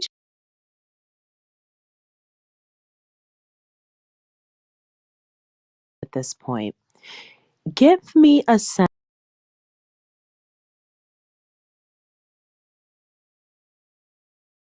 of what did you think would happen? That shit. What did you think the other side would do? Because here's why I'm bothered by it. You either thought they weren't going to do anything and you would get to have your jollies or do whatever, or you thought by going there and doing that you would force them to act the same exact way that they're acting, because America would have blown you out of the sky, right? We talked about that. You knew that they were coming for you. So if now your response is, oh, I'm going to cry victim, you're starting to make us mad because we're backing you too. We don't want anything to happen to our Israeli brothers and sisters. We don't want anything to happen to our Palestinian ones. But you did something where you knew they were going to come for you, and that we had to pick sides, that we had to listen to this foolishness, because it's starting to be foolishness. What did you think? Somebody tell me, what the fuck did you think would happen? And then you get to sit out here like you didn't just start World War III. Hey man, let's talk about Man. no, let's go to somebody pro-Palestinian. Sade, you want to respond to that? No, just because the history of Palestine Israel did not start on October 7. So assuming that the Palestinians in Gaza were enjoying their lives under blockade and being bombed maybe in 5 different episodes of bombardment since 2009, since the time I joined Twitter. Gaza has been destroyed multiple times. They had to rebuild for Israel to destroy them again, rebuild. This latest phase is the worst kind of war crimes we're seeing. So to imply that there is no context to this, the big word is context. You don't like this word because you think the Palestinians should not be resisting the fact that their dream of having a state is diminishing because settlements are being built in the West Bank. They are, they're attempting to desecrate Al-Aqsa Mosque. They tried it many times. Actually, they've done it, angering She's not answering the question. the Palestine. No. Everything has a context. So Your context it's is you accumulated can't own it. tension. No, you know who should own October 7th? The Israeli intelligence. Where were they? Where were they when the Hamas militants or whoever tried to cross the border? Where were they? They should own it up. They should. Where were they? You should demand Today, answers from today, your own Can you answer the government. today. question? That is so problematic that you literally just blamed the victim and then tried to be the victim. I have never in my entire life heard that. Of all the arguments I've heard in my entire life, never has somebody tried to act like I was the fool in such an amazing way. Okay, why don't you tell me before October 7, what were the Palestinians complaining about before October 7? What were their demands? Can you tell me, if you are an honest person, can you tell me what the Palestinian cause was? To What were destroy Israel. So wait, 1 second, because you said before October 7th. Yes, before October Okay, 7, let me Jonathan. just say this to you, because what you're saying is essentially the Palestinians carried out October 7th. I mean, because before then, what were they complaining about? So that they acted because pretty much the Palestinians acted because of all the gripe and everything that was going on prior to October 7th. Is that what you're trying to say? Is that why they Yes, acted? Jonathan, that's what I'm trying to say. There's Okay, that means context that the to. Palestinians are Hamas then, and they're fucking terrorists. Okay, Jonathan. You listen. Okay. Hamas, Palestinians. You know, Hamas is a Palestinian movement, right? Hamas, Palestinians, they're all the same thing. Is what you're about to say. Go ahead, finish it. No, it's very difficult at this hour to argue with you, Jonathan. The point I'm trying to make, Jonathan, maybe let me ask you the question she doesn't want to answer. Before October 7, have you ever wondered what the Palestinian cause was, Jonathan? Let me just say this right here. Prior to October 7th, if the Palestinians would have marched, I would have supported them. Okay? They've been marching, Jonathan. I've been in Okay, protests. ma'am. Okay. And let me just say this right here. IDF, I'm not saying IDF or angels. I'm not saying that at all. I would be a fool to say that. Okay? But, had Israel done to I guess went over in Gaza and did what was done to Israel, I would be supporting Gaza right now, full throated, like the way I am right now with Israel. Because you guys, I'm not saying, oh, I'm pro-Israeli. I'm pro right or wrong. And what happened on October 7th was horrendous. And so that's what I'm speaking to. 60 right now. Yep. So that's Jonathan, what do I'm you speaking. know That's what I'm speaking to. Palestinians have been killed in the West Bank and in Gaza I know that. before? Guess what? I know that, and I know that the Palestinians have. I've known that they fucking put missiles over there as well. So let's not go. There's No, been that's wrong, okay. Jonathan. Okay, you're right. Okay, so they haven't fired any missiles. You're right. Okay, they've been very angelic. No, Sitting over innocent there just civilians suffering. have been killed in the West Bank as Yeah, well as in innocent Gaza. civilians that try to come into Yes, I Syria. don't understand. You know, Seriously? No, I you can't don't help you understand. guys. That's true. You don't understand. No, I'm very disappointed. And then you're gonna tell us to remember the Holocaust again next year, right? Or is it in a few months? Never again. Oh my Yeah. goodness. Alexa, Okay, 75 just years. We got it. you really think Thanks that we today. are going to a random people and rescue them? Really? Our soldier risking Moriah, that's what you're themselves. doing. You know, when they're No, trading this the is not hostages, they're true. trading them You with know what? over I 300 children detainees in the West Bank. Terrorists. They've They detained were over arrested 300 terrorists. Palestinian children. Nobody is even questioning why are there 300 children in Because none of Israeli them are jail? under the they age of are not. 16 and they've been convicted of terrorist activities. No, They they are have not not. been convicted of terrorist Real quick, activities. Okay, can No. you listen for quick. a second? I Everybody want to mute up. tell you Everybody mute your mic. something. Mute your mics. Mute your mics. Real quick. Okay. So couple things. Number one, you definitely have an Israeli settler terrorists in the West Bank. That's a fact. Okay. U.S. has identified them. U.S. have sanctioned them. Okay. Biden spoke about it this week. Secretary of State Blinken also spoke about it this week. She's absolutely correct when she's mentioning that. That is a fact. Okay. You have motherfuckers who are settling in the West Bank, fucking terrorizing fucking Palestinians, unprovoked, by the way, just because they fucking hate their guts. That is a fact. Okay. But today, only issue I have, right? You see the way I just jumped on the mic right now and I just highlighted a fact that happens to be pro your side. I just don't understand why some people on the other side can't highlight the fact that Israel has a right to respond to October 7th. I don't understand that, right? Because it's just common sense. Okay. One second. Nelson. I'm not done speaking, brother. Calm down. Okay. Nelson, good evening. My brother, good night. Okay. I mean, fuck it. It could turn a goodbye real quick. Let me finish. Okay. So, anyways, right? I just don't understand why people can't highlight that. Because it's a fact. Okay. You attack a sovereign state. That sovereign state is going to respond, especially if they have bigger bombs than you do.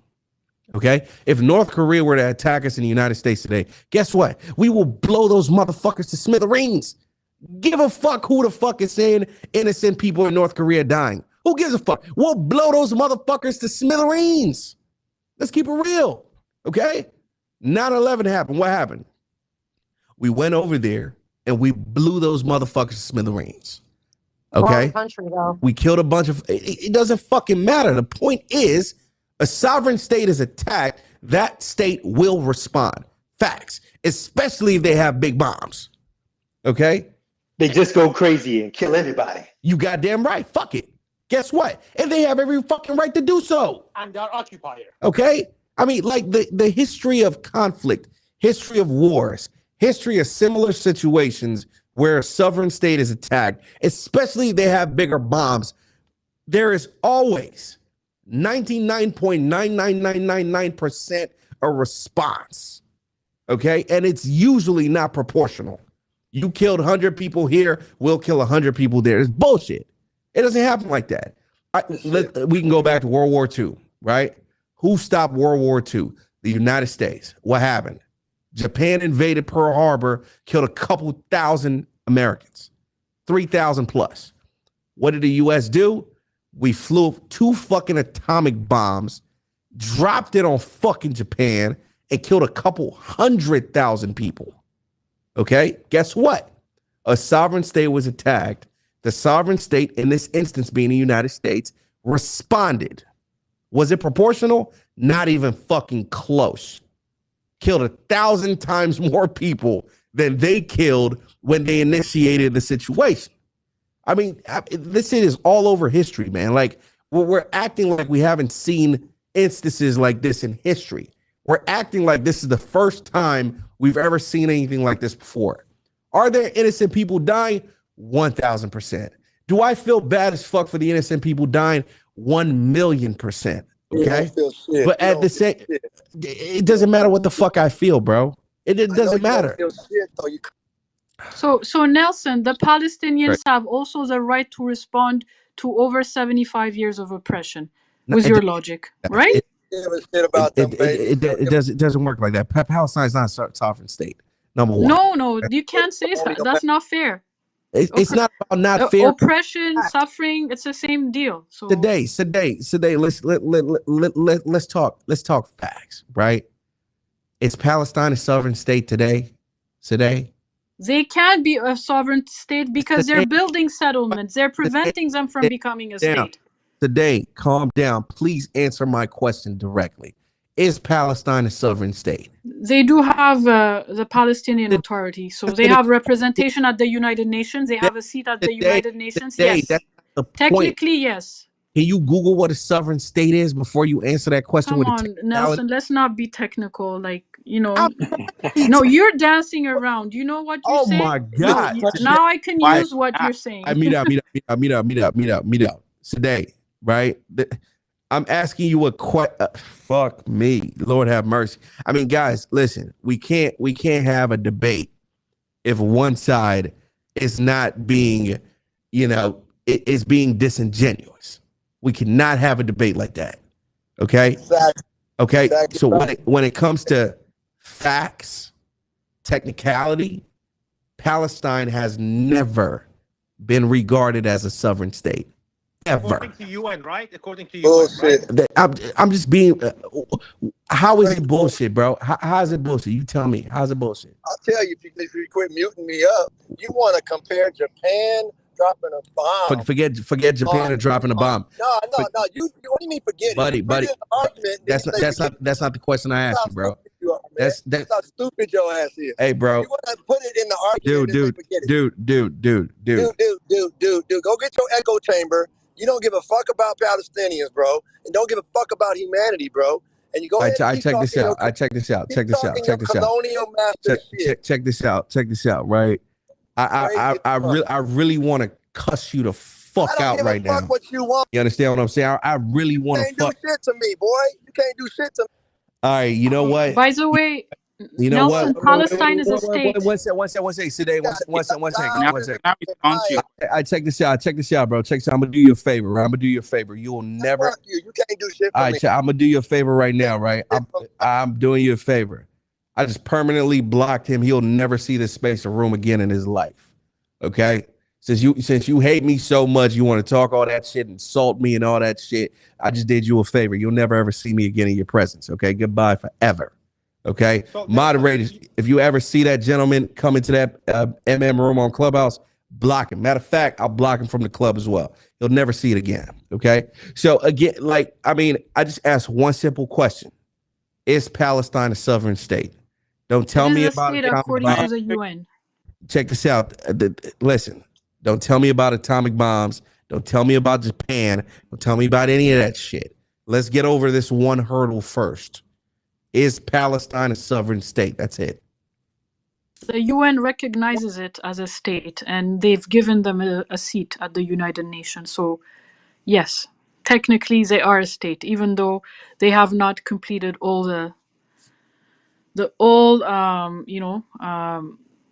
they do not compare to other states, but they are considered to be a de jure sovereign state in the UN. Okay. It's not true. It's not true. It's a non-member. It is true. You can just let me clear it up. One second today. 1 second. Let me clear it up. Let me clear it up. Okay. Palestine is recognized by the UN as a non-member observer state. Okay. Correct. Non-member. Yeah. A non-member observer state. They do not have a seat at the UN. Respectfully. They do have a seat. They talk all the time. Yeah. I mean, guys, like Google this stuff. Like this stuff is on Google, man. Like just pull it up. UN is a benchmark now. UN is a benchmark. She's the one that brought it. The UN created Israel, dumbass. UN, like the fuck. I mean, this motherfucker's asking me. Israel, the same UN called Israel. Then talk to her. Don't talk to me, motherfucker. I didn't bring it up. Who was the one that brought it up? The fuck? He's so stupid. The UN created Israel. Now, after it created Israel, you do not want the UN now? What kind of stupidity is this? They used the UN to create the state of Israel. Sister girl, but they also used the same thing to create Palestine. So what's your point? I was answering to Nelson's question, Mama. And also, if you're going to be technical, UN didn't create it. You have to say the British Empire created it because it was a British mandate. And then it was voted on, the proposal put forward by the British at the UN. So this is what you're even talking about. But I know consistency isn't going to matter here because you're not going to have the same opinion of Israel-Palestine that you do of Pakistan-India, even though it's the exact same case of international law. But continue. Daniel, let me ask you a question real quick. Is Palestine recognized as a sovereign state? No. And like, listen, to me, I don't see where this is going. I think there are bigger issues afoot here, but no, it's not legally recognized as a sovereign state. I can give you the background law. They were offered a state in 1947, the partition plan. They rejected it and initiated war against the Israelis. So, because it's an offensive war, they lost ground. They were then taken over by Jordan and Egypt in the West Bank and Gaza, respectively. And then again in 1967, when those nations conducted war with Israel, they then lost that land, being again in warfare, so it was conquered. Egypt has ceded claim to the Gaza Strip post 78. Jordan officially took away their claims in 88 to the land, and that's the reason why it's not a state. Now, the Israelis have tried to make a Palestinian state over and over and over again. That's why they didn't. They actually brought buses back of Palestinians in 1967. That was one of Bush's mistakes, trying to say, no, come back. We're going to make a state. And the big argument in the Israeli cabinet in 1967 was, okay, do we make an independent Palestinian state, or do we just give these territories back to Jordan and Egypt? Because there's no way the Arabs will reject a proposal where we give back all the land we won in exchange for a basic peace deal. Well, it turns out they did reject all the things. the PLO, which was created in 1964. So what was the occupation that they need to liberate themselves from in 1964?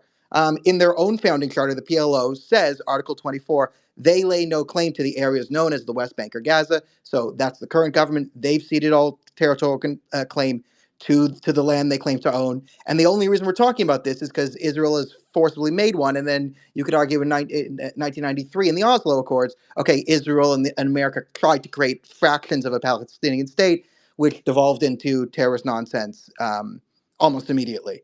So, you know, is it a state? No, legally they've voided all the claim to their statehood and have not tried to bargain That's a for it. lie. You're lying and you have no What am I shame. lying about? I can quote you dates and Can I numbers respond, and please? deals. Let Daniel finish, Rasha, and I'll toss it to you.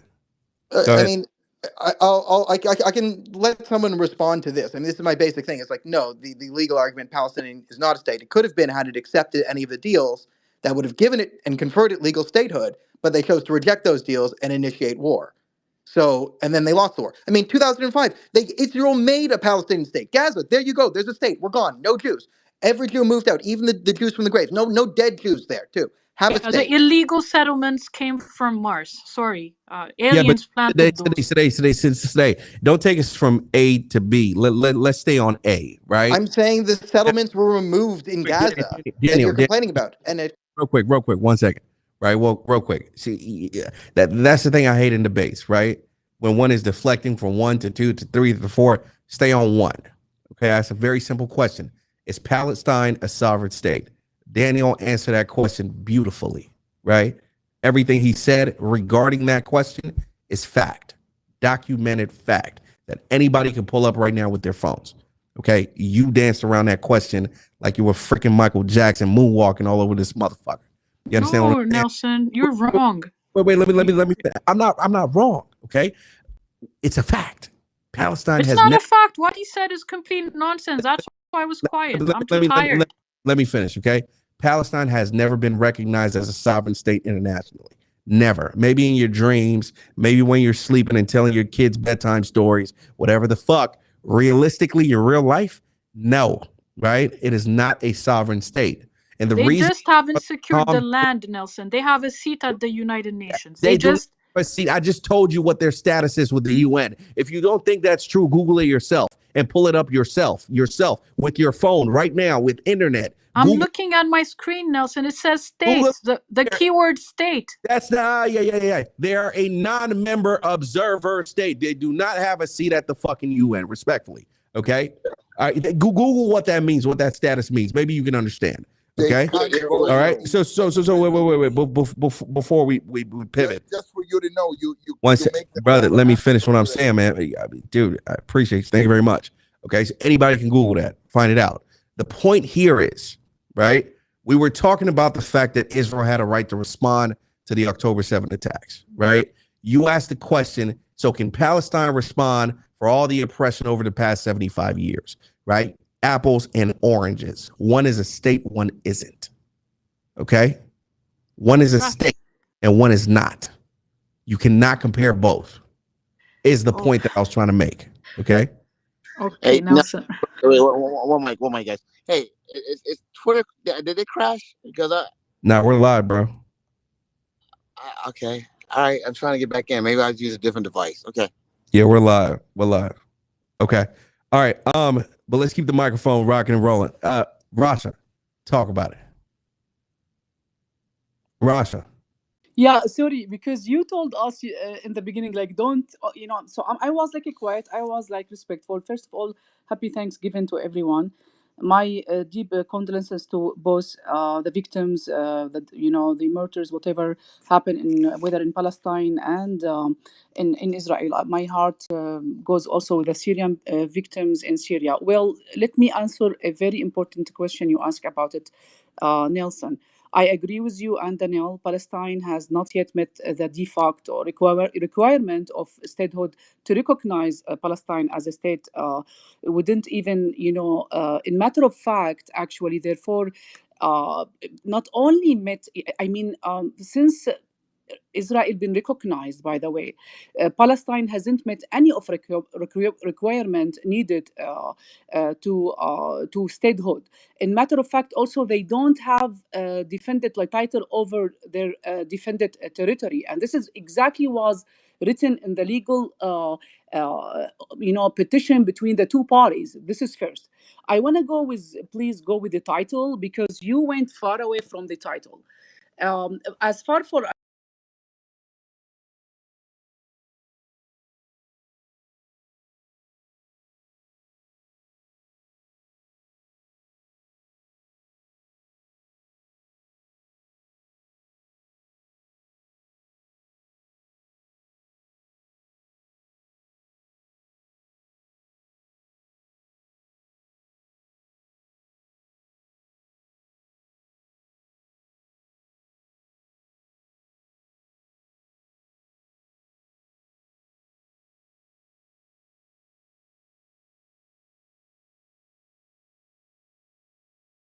SHIFA, whenever it's happened in October 7th, and please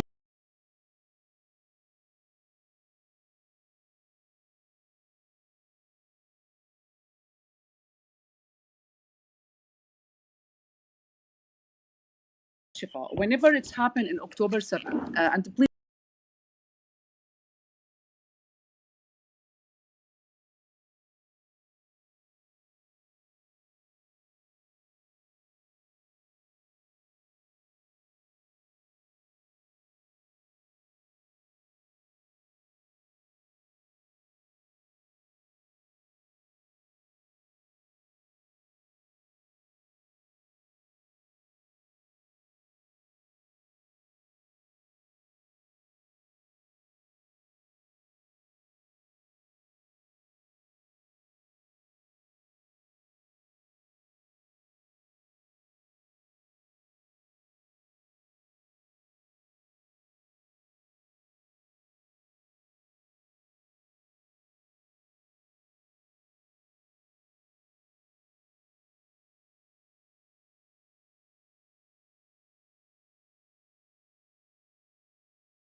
and couples, and we can give our testimony in the court. It's called Sabiya, not Sabiya, which means it's a captive, and it shows that the guy he sold one of Hamas, he said, release her and let her return to its place, which shows that he considered her as a captive and not a young girl. This means that he's applying Islamic, old Islamic law, which is mean he going to rape her later or to have sex without her consent, and and this was considered, and he will consider her his properties.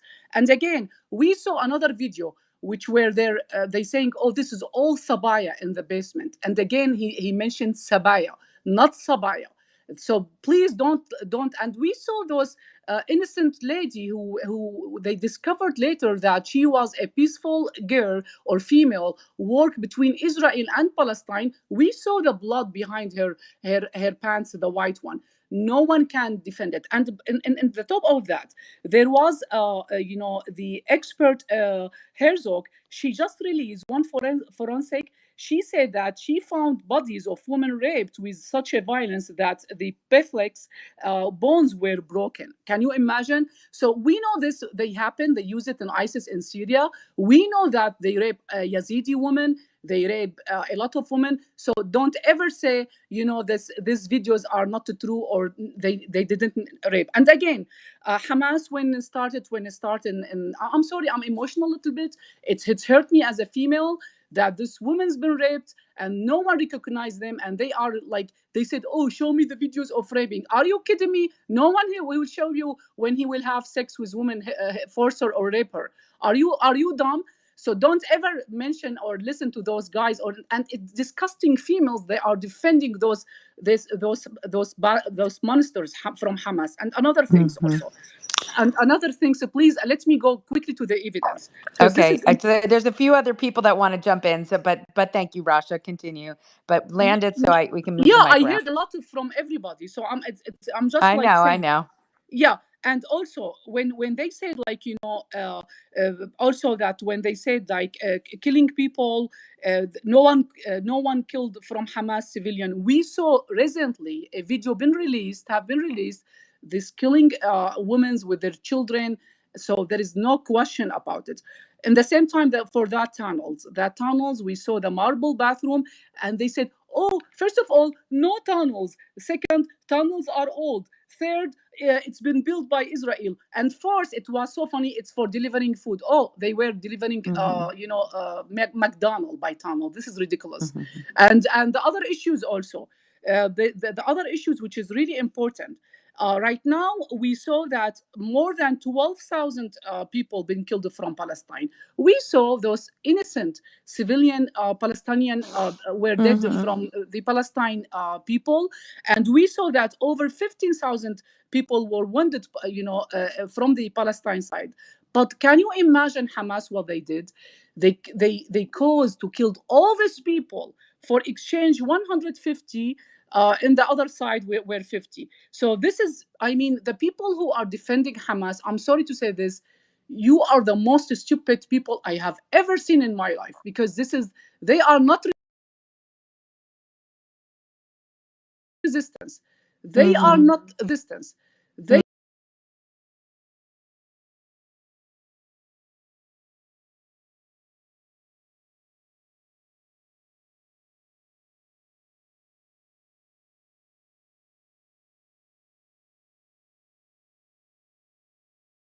resistance. They are killing civilian innocent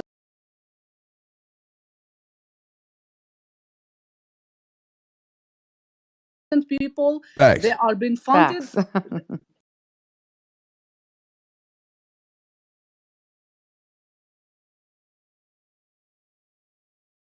million. And now Iran is the most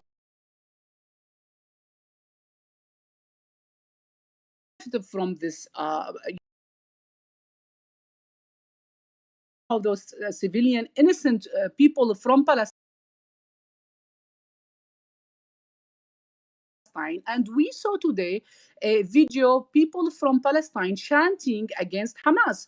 So now we are trying to let me get to the solution. The solution is right now, Palestinian people should accepted the rule that Hamas should not whatsoever be in their future in the future. Period. They and neither Netanyahu, even as Yuda spoke about it like earliest, that even Netanyahu. These are some great points, Rasha. I love it.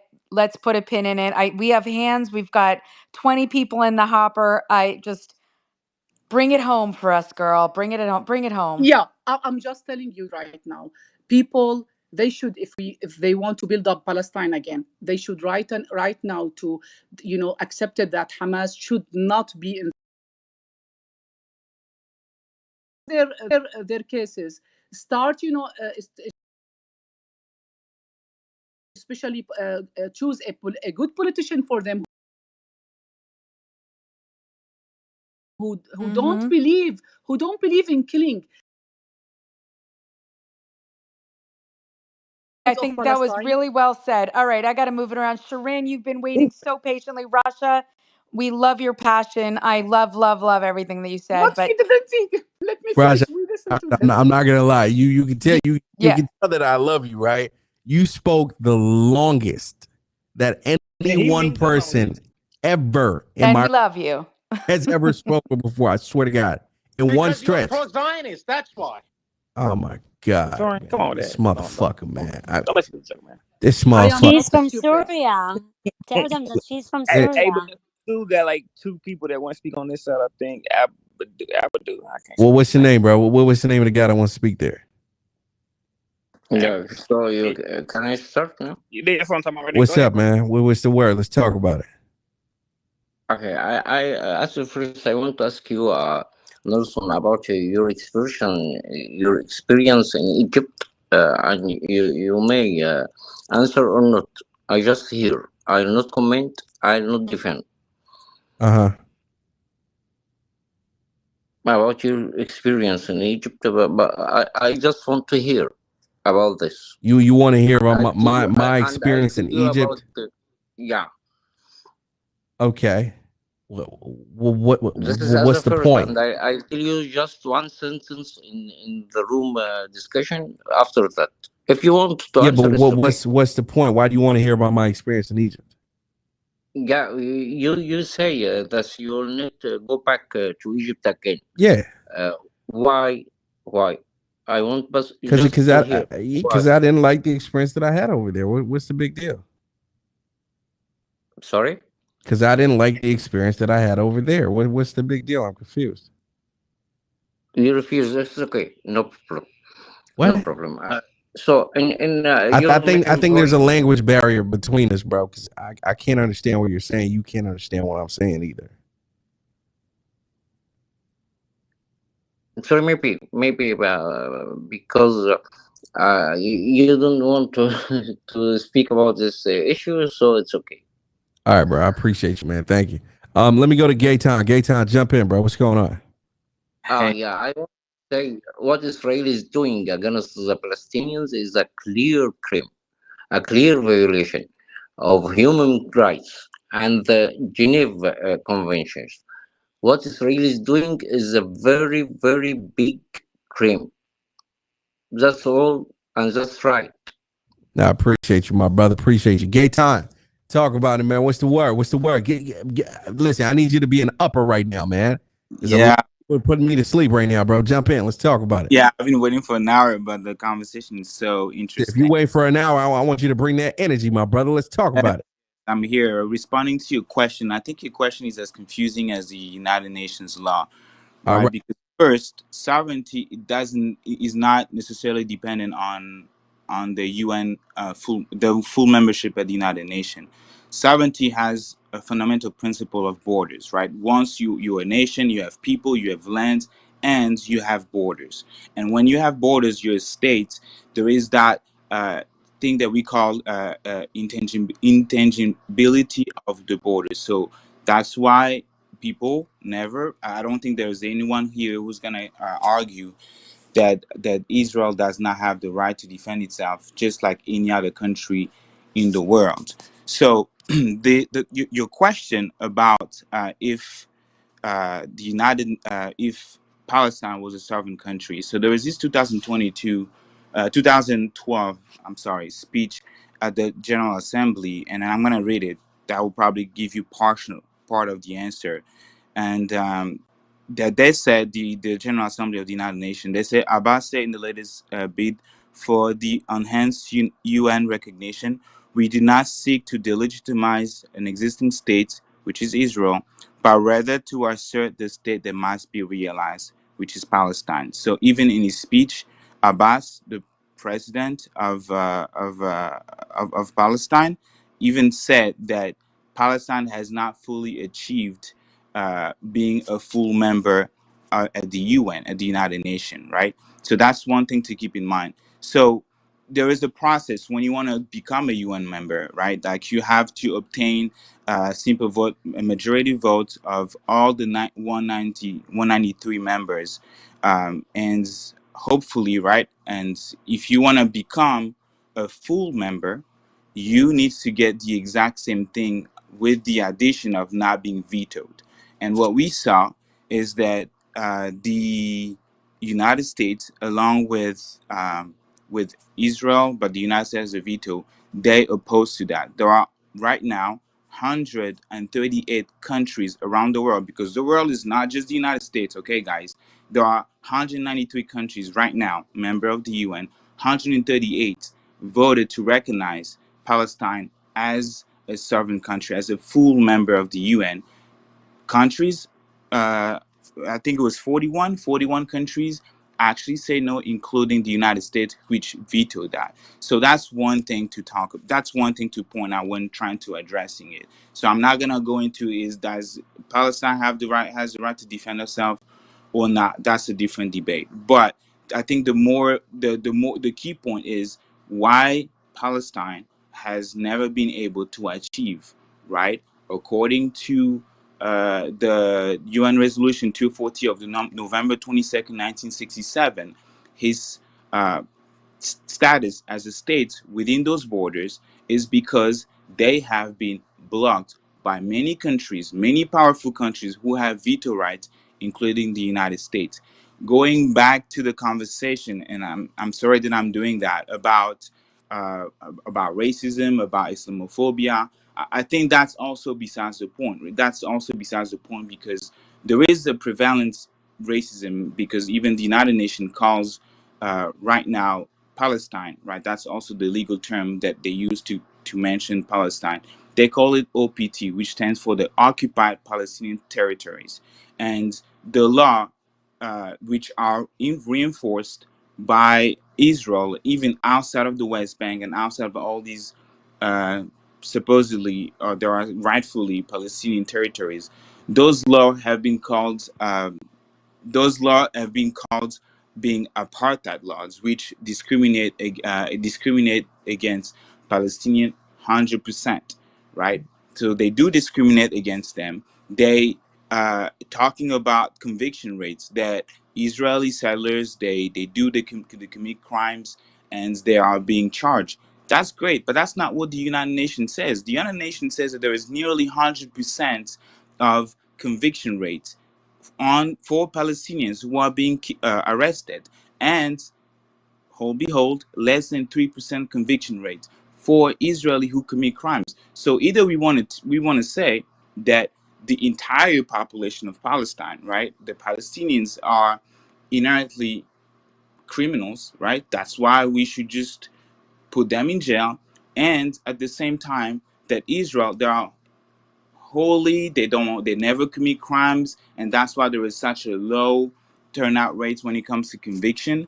Or we need to recognize, which the United Nations has done, which the Human Rights Watch has done, which Amnesty International has done, is that there is an issue of fundamental issues within Israeli laws. And then the last thing that I also want to point out, bear with me please, about the numbers, right? We are trying to let us know here that Hamas, yes, Hamas is a terrorist group, even though Nelson Mandela, which is the greatest hero of the 21st century, was on that list until 2008. So Hamas is on that list, is a terrorist organization, and they have been occupying Gaza since 2006, I believe. So that's almost like 17 years that they have been in charge. In 17 years, the United States knew, saw about 4 presidents went by. We had George Bush, we had Obama, 2 terms, Donald Trump, and Joe Biden, Sleepy Joe. And even all these 4 presidents, all these 4 administrations, Right, right, right, right. they were citing, I'm landing, they were citing the Gaza Ministry of Health when it comes to death toll in Gaza. So Right. I feel like we need to be just and we need to be fair when bringing all the facts and talking about this issue, so that we don't necessarily lean to our Problem. one. Did you know my problem with Gaza Ministry of Health? And it's going back to when we started the conversation, by the way. By the way, guys, if you were here from the very beginning of this space in the room on Clubhouse, put a 1 in the chat right now. Just type the number 1 in the chat right now. If you're on Twitter, hit the chat feature bottom right corner, respond to the tweet of this space with a 1 in the chat. Just type number 1, right? Because if you weren't, then you've missed out on a lot, right? This is why it's important to make sure you guys jump in early. You know what? Everyone just take the time out right now. Go to my profile, turn notifications on. If you're not following, just make sure you're following. Turn the notifications on so whenever we open the space, you can jump in immediately. Because if not, you just miss a bunch of stuff. And you just got to go back and play the replays after the space itself, right? So just make sure you have notifications on my profile. Because when we started off the show, bro, we were talking about, of course, the fact that the tunnel was found under Al Shifa. And we were talking about the fact that doctors at Al Shifa, the Gaza Health Ministry, the people on the ground from the UN, right? And, so much more, the people on the ground from the Red Cross, all denied the fact that Hamas were conducting operations underneath Al Shifa. all denied the fact that Hamas had ever stepped into al-Shifa. Every single one of them denied it, right? And then we have the proof today, which refutes everything any of these people said, right? In my opinion, when somebody lies and is caught in a lie, they lose credibility. And that's just how things work in real life, right? People lose credibility when they're caught lying, right? So if these guys, and I asked a question earlier on when we started space, because I was going back and forth with a pro-Palestinian who also admitted all of this happened, right? And I was basically like, okay, so why did they lie? And he's like, guess what? If Hamas is holding a gun to their head, blah, blah, blah, I'm sure they had no choice. Great. Okay, so could Hamas, now my question to you is this, could Hamas potentially be holding a gun to the Gaza Health Ministry's head when it comes to the statistics we get on the number of deaths, right? The same way that that guy made the point that Hamas held a gun to their head when it came to bullshitting and lying that Hamas weren't in fact utilizing the al-Shifa hospital. Can two of those things be true at the same time? Of course. And the saying, I think saying that denying that Hamas ever put their feet in Hashifa Hospital, that's a lie, right? There are reports from 2014 from Western journalists meeting Hamas officials in hospitals, and there are places where they couldn't go, and because they thought that that's a safe space for them, because of course, like I'm not gonna deny that that's true, that's a fact. What I'm trying to say, if we have to talk about credibility, Israel also lost it because they kept lying. Like, keep in mind that at the beginning of this war, everybody gave their unconditional support to Israel. The United States, France, like all these Western countries, including the US, Canada, the UK, they gave the Israel unconditional support. They were like, yeah, go ahead, you have the green light, do whatever you want. And after 10 days, the first one to retract themselves was Emmanuel Macron of France. He literally said that civilians were getting killed, and it's time to think about ceasefire. The United States started putting out statements saying that, you know what, you talking to Israel, you are a democratic nation, so we need to, as democratic nations, we do have values that we need to uphold to. Hamas is not, right? So that's why the opposition party in France is extremely racist, right? They do not like Arabs.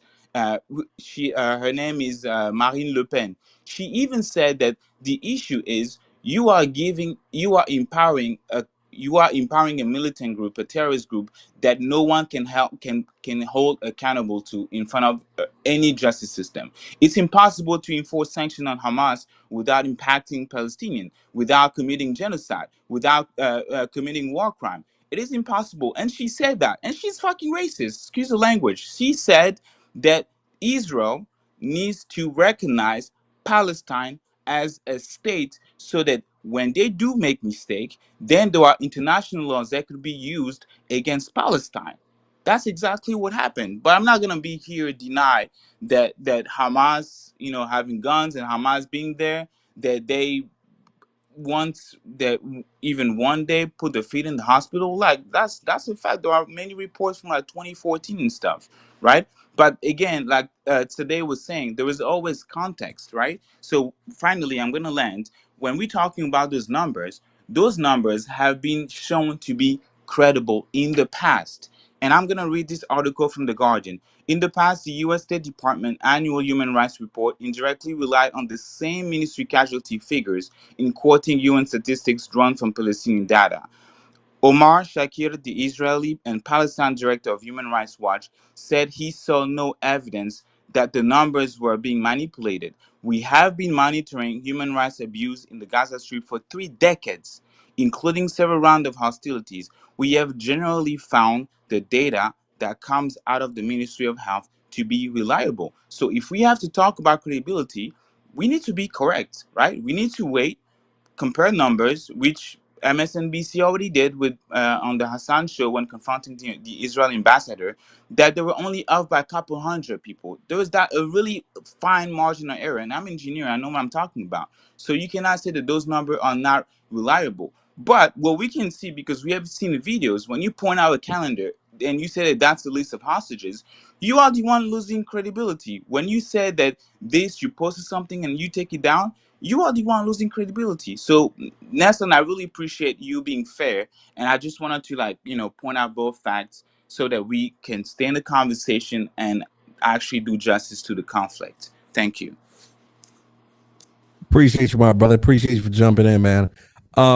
Let's just go to the rest of the hands that we have right now. Let's go to Afzal. Yeah, Talk, bro. 15 seconds. Okay, your question about the statehood, Nelson, where you sent me to the website Google, there is a brief definition according to the UN. On 29th November 2012, UN General Assembly Resolution 67/19 passed, upgrading Palestine to non-member observer state.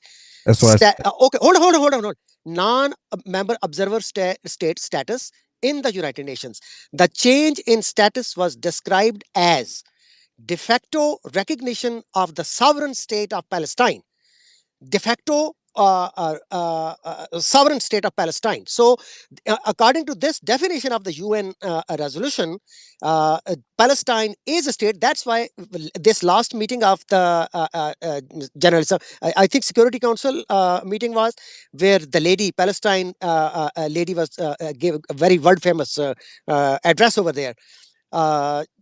In front of her it was written that state of Palestine, and the Israeli ambassador read it as Palestinian Authority, and she criticized in open house, and nobody stopped her, nobody corrected her. So it means that her stance is recognized at the international forum. So it is a state of Palestine, really. I mean, to be it's a legal under international law. It Can is I counter occupied. this? Can I It is counter this occupied. argument? Daniel, let's do it. Okay, there's a huge misconception of like, okay, one, the UN is trash and international law in itself is a joke, but this isn't even proper UN or international law being applied. Okay, the reason there's a difference between the 47 plan and what you're talking about here and the peace proposals. So, in 47, after the First World War, the Ottoman Empire collapsed and control of their territories went to the British and French because they defeated them in war. They formed mandates and they were mandatories of certain regions. The British had mandates for Palestine and Iraq, the French, Syria, and Libya. So, as the mandatory, the British had authority to create states within that region and then have them voted on under international law because they controlled the territory. They put proposals forward, and then you could have a sort of international ratification. That was what happened in 47. What these claims of America backing different Palestinian statehood, you cannot create a state by going to the UN and without negotiating with, like, again, Palestine and Israel have been in conflict. You cannot go around the Israelis, put a proposal you want on the table without Israeli consent, then go to the United Nations, which trends heavily anti-Israel. The OIC votes with you, the communists vote with you, and then have an international vote, and North Korea and Mauritania get to decide statehood. So, That's not Daniel, you are saying international that law. same UN which created Israel, you No, do not that's not. accept the mandate of same I'm UN, taking down this logic. which is now has No, passed the resolution. no. Daniel, you're I'm wrong. saying. I said I don't. I said the UN and international law. Listen, there's only one law in international law. Might makes right. That's the only international law that actually exists, and we can dance around it and pretend that isn't So real. But that's basically, how you are endorsing That's how Hamas. So geopolitics you are works. endorsing Hamas acts. You have just endorsed what Hamas did. No, I'm not endorsing Hamas. I'm just trying to explain to you what the actual international laws are and how the UN is set up. And even by its own standards, a UN vote does not constitute the creation of a nation. The reason why the 47 plan is legitimate is because it was put forward by the British mandatory who owned the land in conjunction with the people there. The Palestinians and the Arabs then declared war on Israel with the intent of genocide and lost that war. That changed everything. As there was then an active conflict going on since then, you cannot go around the Israeli side, take a piece of paper to the United Nations, and then declare that to be a statehood. That would cause international chaos if the Russians just could declare autonomous states within Crimea or within different parts of Ukraine or Estonia by bullying, making deals with the Chinese and whatever, and then you could just start voting on states willy-nilly at the UN. Like this logic that we apply to Israel, if applied to the rest of the world, would cause a breakdown of international relations and all norms within 15 seconds. But we apply new, silly, specific rules to Israel, and then we make them up And like, listen, you can tell. You guys want to put October 7th in context and say, yes, there was conflict going beforehand, but you won't apply that to the other side. You won't apply that to the family members of the people I know lost in the second Intifada, blown up in a pizza shop or on a bus, right? Like, so does this legitimize whatever Israelis do? You would never say that. But at some point, you have to deal with history is history. We are where we are now. And how do you find a way out? And constantly trying to destroy Israel is not your pathway to peace. And if you want to legitimately sit down here and bargain for an independent Palestinian state, that doesn't mean the destruction of Israel, then be serious and admit that you got that in Gaza in 2005 and you fucked it up. And you But want to Daniel, read but Daniel, it. but Daniel, you cannot tell the entire world that the country which you took from people, you are denying them the land. I mean, this is just Wait, No totally one took anything. Can I? Like, it wasn't. from This is just your Palestinians. narrative. one second, This one is second. just your I narrative. feel like you guys are just all over the place, right? So, sovereign state. Okay. And I'm just I pulled most of this information up on Google, which anybody can pull up as well, right? So, when it comes to a country being recognized as a sovereign state, the UN doesn't have this jurisdiction on that, right? The Montevideo Convention of 1933 is what's cited, right? And, based on, the Montevideo Convention, it's 4 qualities, right? Permanent population, defined territory, government, and the capacity to enter into relations with other states. These are the 4 qualities that make one a sovereign state. Okay, now let's go through each of these 4 points. Let's go through it together, right? The first one is a permanent population. So essentially, a group of people who essentially, reside in this place continuously within the territory of the state, right? In Palestine's situation, yes, they do have a permanent population. Can we all agree with that? Just do a thumbs up on your avatar or a thumbs down. Can we all agree with that? So they fit the criteria for number 1. Okay, cool. We can all agree with that. Number 2, define territory.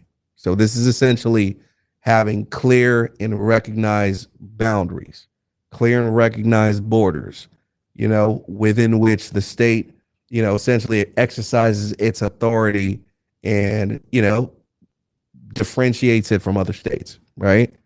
Can we all agree that Palestine doesn't have this because their territorial boundaries are essentially a matter of international dispute? Can we all agree with that? Thumbs up. Okay, cool. We got the thumbs up. We can all agree with that. So they failed number 2. Now, number 3 is government. Okay. So essentially, one government that's making and enforcing laws, whether it's democracy, whether it's communist, whatever the fuck, one government, right, which maintains law and order, provides a constitution, it provides public services, et cetera, just maintaining and enforcing laws within its territory, based on the fact that the Palestinian Authority handles some areas in the West Bank and the Gaza Strip is handled by Hamas. Can we all agree that Palestine does not have a unified government? Thumbs up if you agree. Thumbs down if you don't. Can we all agree with that? Right? I think these are all facts that we all can agree with, by the way, right? Clearly, Hamas handles Gaza.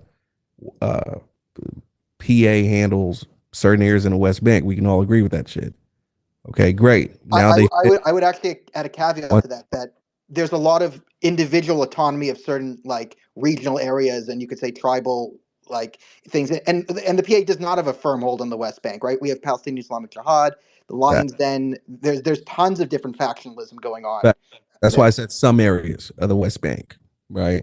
And that's correct, right? So we can agree that they failed 2 out of the 4 qualities so far.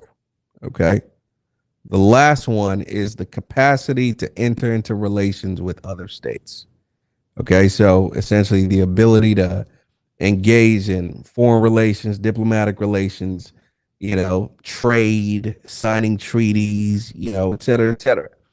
Okay. Now, Gaetan, you mentioned that 130 UN member states recognize Palestine. So 130 U.S. member states could potentially do business with Palestine, but the rest don't recognize it. Okay? The rest don't. Every other country in the world is recognized by every single country under the UN. Okay? Palestine is not. Can we all agree that they failed number 4 as well? Thumbs up if you agree. Thumbs up on your avatar. I mean, guys, come on. Ain't nothing to argue here. I mean, 130 in the UN approve, the rest disapprove. I mean, we already know this shit, right? There's no argument here. Okay. All right. Now, they failed 3 out of these 4 qualities. Therefore, right, based on a Montevideo Convention of 1933, everybody can pull this up, by the way. Palestine is not a sovereign state. Those are the facts. I didn't debate anything right now. I didn't bring up anything but facts. Okay? Anybody want to jump in? Go ahead. Yeah, Israel is not a sovereign state by this definition either. It does not have defined borders. That's cap, bro.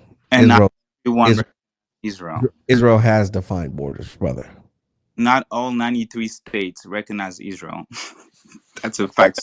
Countries, over 30 countries do not recognize Israel, including Indonesia. Okay. Shout out to Indonesia. And that's also a fact. Okay.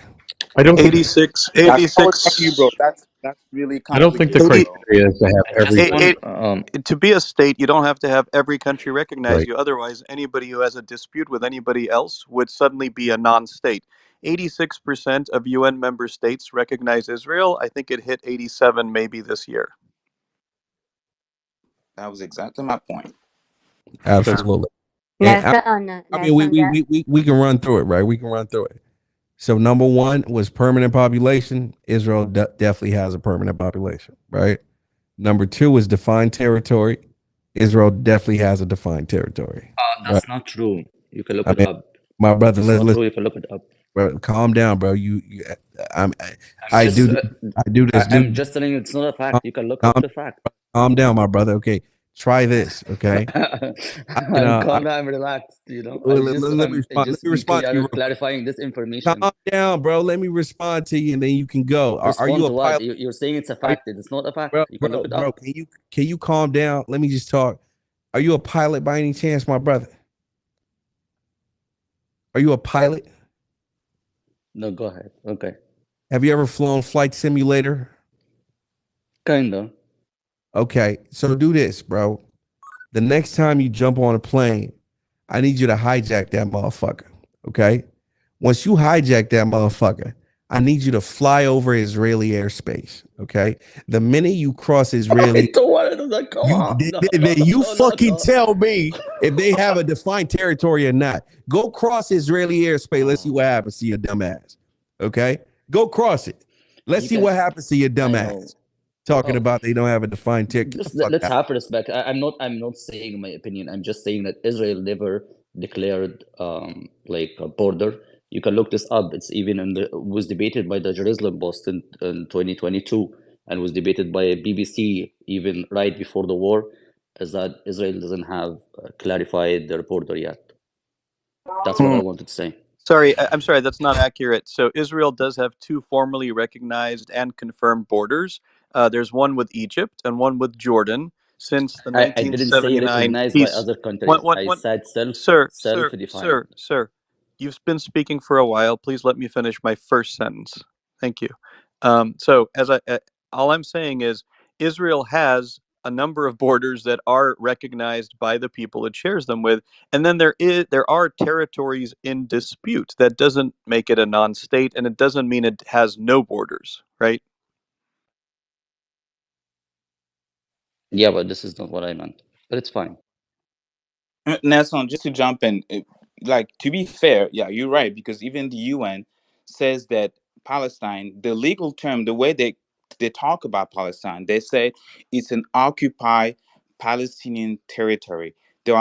it's not a sovereign state because Israel does not allow them to do so, backed by the US, backed by France. This is part of the truth that we also need to say. We cannot just truncate the fact and stop to like they are not a sovereign state. We also need to continue with the sentence and say why. The UN, and I said November 22nd, 1967, the UN called and they defined clearly what the border of Palestine was. And they asked Israel to withdraw from those places, from those regions. I think George just said that. And are there 7 countries? No. But why? That should be the conversation, right? All right. All right. Let me what was your name, my brother? David. Talk about it. Okay, so what the gentleman just said 10 seconds ago, the reality is that Palestine doesn't have a territory and it's not recognized today because throughout history, a number of times, they didn't want to sign the treaty to become a country. And we can't forget, like he said, why we don't talk about it. When Arafat got on an airplane and went to Camp David, and the prime minister of Israel was there to sign the treaty in Camp David with Clinton, the last second before he was supposed to sign, he walked away and didn't sign the treaty. Why they don't want to sign the treaty the 7 times that they have been given the option is because the moment they get their country in their hands, they can't be bringing in money to build rockets and to bring mortars and guns and bullets and tunnels. Here comes the bullshit. Bullshit crap. Bullshit. Listen, I have been here for almost 2 hours. Let me finish what I'm saying. I really would appreciate it because I am sure that 99% of the people here have never been in Gaza. I'm sure that 99% of the people here don't have family members who have been in the armed forces. So, let's talk some facts. The most important fact that I can bring you to the table is that I saw on CNN the head of Hamas saying very, very clearly, our mission is to destroy Israel. We are going to repeat what we did on the 7th of October. And we are not going to stop doing as many times as we need what we just did. We succeeded doing it, and we're going to succeed again. So if we take that as the base of conversation in this debate, and we extrapolate ourselves for a second, if anybody in your communities, including mine, where we are living, you would have rockets falling on your head or coming into your living room, or God forbid that God shouldn't allow it, any of us would have had some member of our family killed in the United States or in France because of a rocket that came into our living room, you wouldn't be here thinking about the Palestinians. The Palestinians, it just was announced by CNN 2 days ago that 68% of the Palestinians support what Hamas did in Israel. 68%. When you send your kids to school to learn math, and your kids are being taught how much is 7 Jews less 2 Jews that you kill, how many Jews are left? And that's the way you allowed That's your not kids. true. That's bullshit. No. That's bullshit. That's 100% bullshit. I've It's been not. to It's Muslim schools confirmed that are in UN school totally records and bullshit. in We educational have respect materials. to the Jews and we have Jewish friends. That's Listen, totally not true. let me finish. Let's have a little bit of respect. Wow. And I respect you, and that's why I'm telling you we don't want to kill you. Said it. The son of one of the founders of Hamas said it on cable TV, on CNN and MSNBC. He said it. He grew up on Hamas. He was hit and whipped by people from Hamas. His father was one of the two founders of Hamas.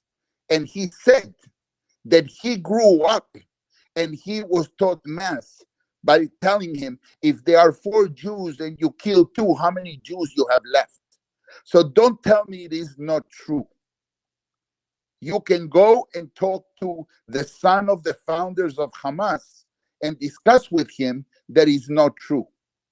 I saw pictures with my eyes in Gaza where in a school there were launchers, rocket launchers, next to the kids where they're sitting learning. And everybody in Gaza knows that. And when people in Gaza are seeing Hamas building the tunnels for 20 years, they are complicit about that. And if anybody in this room, again, Nelson said it very clearly, when the Americans had to go to Libya, to Iraq, to Mosul, and put the F-16s and F-35s and bomb the shit out of everyone that was there and finish with ISIS, the whole world was not yelling or screaming how many boys or girls or kids or mothers or fathers got killed. So when you have a 68% of the population... Nelson, are you there? What? Of course I'm here, bro. What are you talking about? Let him finish. Nelson, are you here? That's crazy. Go ahead, There finish, is bro. only one thing that I'm going to tell you, and I'm going to finish with this. Go and see the video of the woman that was raped, that was in the back of a pickup truck, a white pickup truck, when she came back to Gaza. They were hitting her while she was unconscious. They were spitting on her. And hundreds of people were dancing in the streets, happy that they were able to kill all these people in Israel. So all these people that you are so concerned that they are dying, they are complicit and happy of what Hamas did. And the last thing that I'm going to say is this. Hamas needs all the publicity they can get.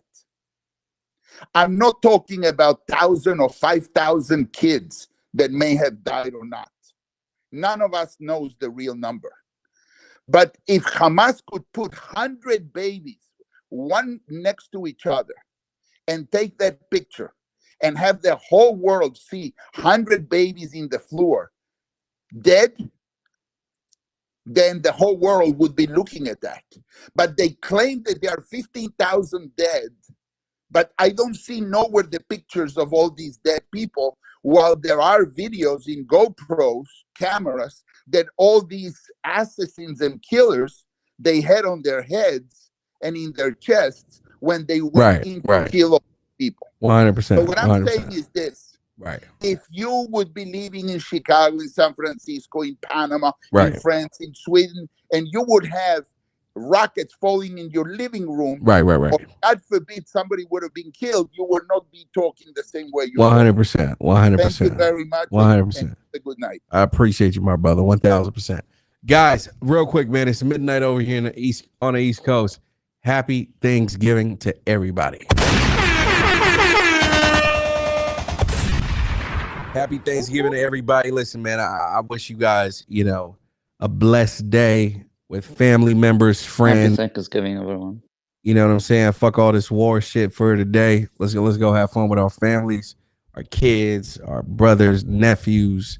I know Afzal's gonna be eating some shit, some Pakistani shit with his people and shit. You know what I'm saying? Everybody take a picture. Take a picture of your dinner tables tonight. Post it for sure. And tag me, and I'm gonna be retweeting all of it. And for our friends over in various countries in the world, listen, man. I mean, at the end of the day, man, the most important thing is you, your family, your friends. You're alive. You're healthy. You're good. You're not being bombed. Yeah, it's the most important thing at the end of the day, man. And for those guys in Israel and Gaza, I'm definitely looking forward to see some form of a resolution soon. And for Hamas, fuck them, terrorists, blow them up, smithereens, destroy them. For the innocent people in Gaza, absolutely feel for them. Wish we could help them. but it just is what it is, man. You know what I'm saying? But that being said, ladies and gentlemen, happy Thanksgiving. Guys, listen, I know it's a lot of people that still want to talk. We still got a good 700 plus people across Twitter and Clubhouse right now. Listen, I say this every night. Get in early. When I open the space, that first 5 minutes is crucial because I don't have that many people raising their hands. That first 5 minutes is key, right? If you want to speak on this topic, got to get in early, right? So make sure you follow myself. Make sure you have your notifications on for my tweets. So when we go live, you get a little alert on your phone, boom, and you're able to jump in early. We do these spaces 7 days a week. Don't miss them. Both sides are heard. It's a lot of infotainment. I'm always bursting somebody's balls every 20 minutes. You know what I'm saying? And they're doing the same to me too. So it's all good. But that being said, ladies and gentlemen, make sure you follow all the speakers on the stage that you resonate with. My man Afzal, Mama H, Moriah, of course. You know, we got Eric. You know, let me see who else is on the stage right now. Hal with his bullshit. Gaetan with his bullshit. You know what I'm saying? Give them all a follow and shit. Of course, my man Jonathan Bing. But that being said, it's about time for us to land this thing, right? It's about time to land the plane. So happy Thanksgiving, everybody. We're definitely going to be opening this space tomorrow. Not sure what time. Make sure you have the notifications on and you're going to find out. Ladies and gentlemen, my name is Nelson Epega. I appreciate you guys. Thank you for rocking out with us. And, you know, to have Zal bringing some Pakistani gifts tomorrow, man. You know what I'm saying? Bring some leftovers or something like that. You know what I'm saying? By the way, what do you guys even eat in Pakistan shit for Thanksgiving? What do you guys eat? Camels? Camels? Hey, yo, it's funny shit. Afzal, what are you guys eating tonight for Thanksgiving, bro? What's the dishes? Oh, everything, my friend, a lot. Like what? Tell me what. Give me one. I don't know. I have to get home to find out. I mean, but like, what's the most popular Pakistani dish? Let me Google it real quick. See what it looks like. What's it called? It's like korma. It's lamb and goat and chicken. And this is my kind of favorite. Lamb, goats, chickens, all types of shit, man. Damn. Okay. Apples. Eric, what about you? What are you guys doing for Thanksgiving dinner? I'm baking the turkey myself. I'm making the candied yams with those little marshmallows on top. Is my favorite. That's my favorite, man. Talk about it. Talk about it. Okay. Hal, what are you guys doing for Thanksgiving? No, we're doing a turkey with bacon on top of it for all of my Muslim friends, and I'm just kidding about that. But we're going to have a good time tomorrow. Happy Thanksgiving to you, and happy Thanksgiving to everybody else. Absolutely, my brother. Absolutely. Mama H, take us out, man. What you got for Thanksgiving? What you got cooking? Let's talk about it. I'm not cooking tomorrow, so I don't really know. I'm going to go to my good friend. She's Filipino, and so it'll be a Filipino and American little thing, and she's a great chef, but that's it. I don't know. Hopefully she won't do kari. I don't know. I just have no clue all the dishes she'll make. We'll see.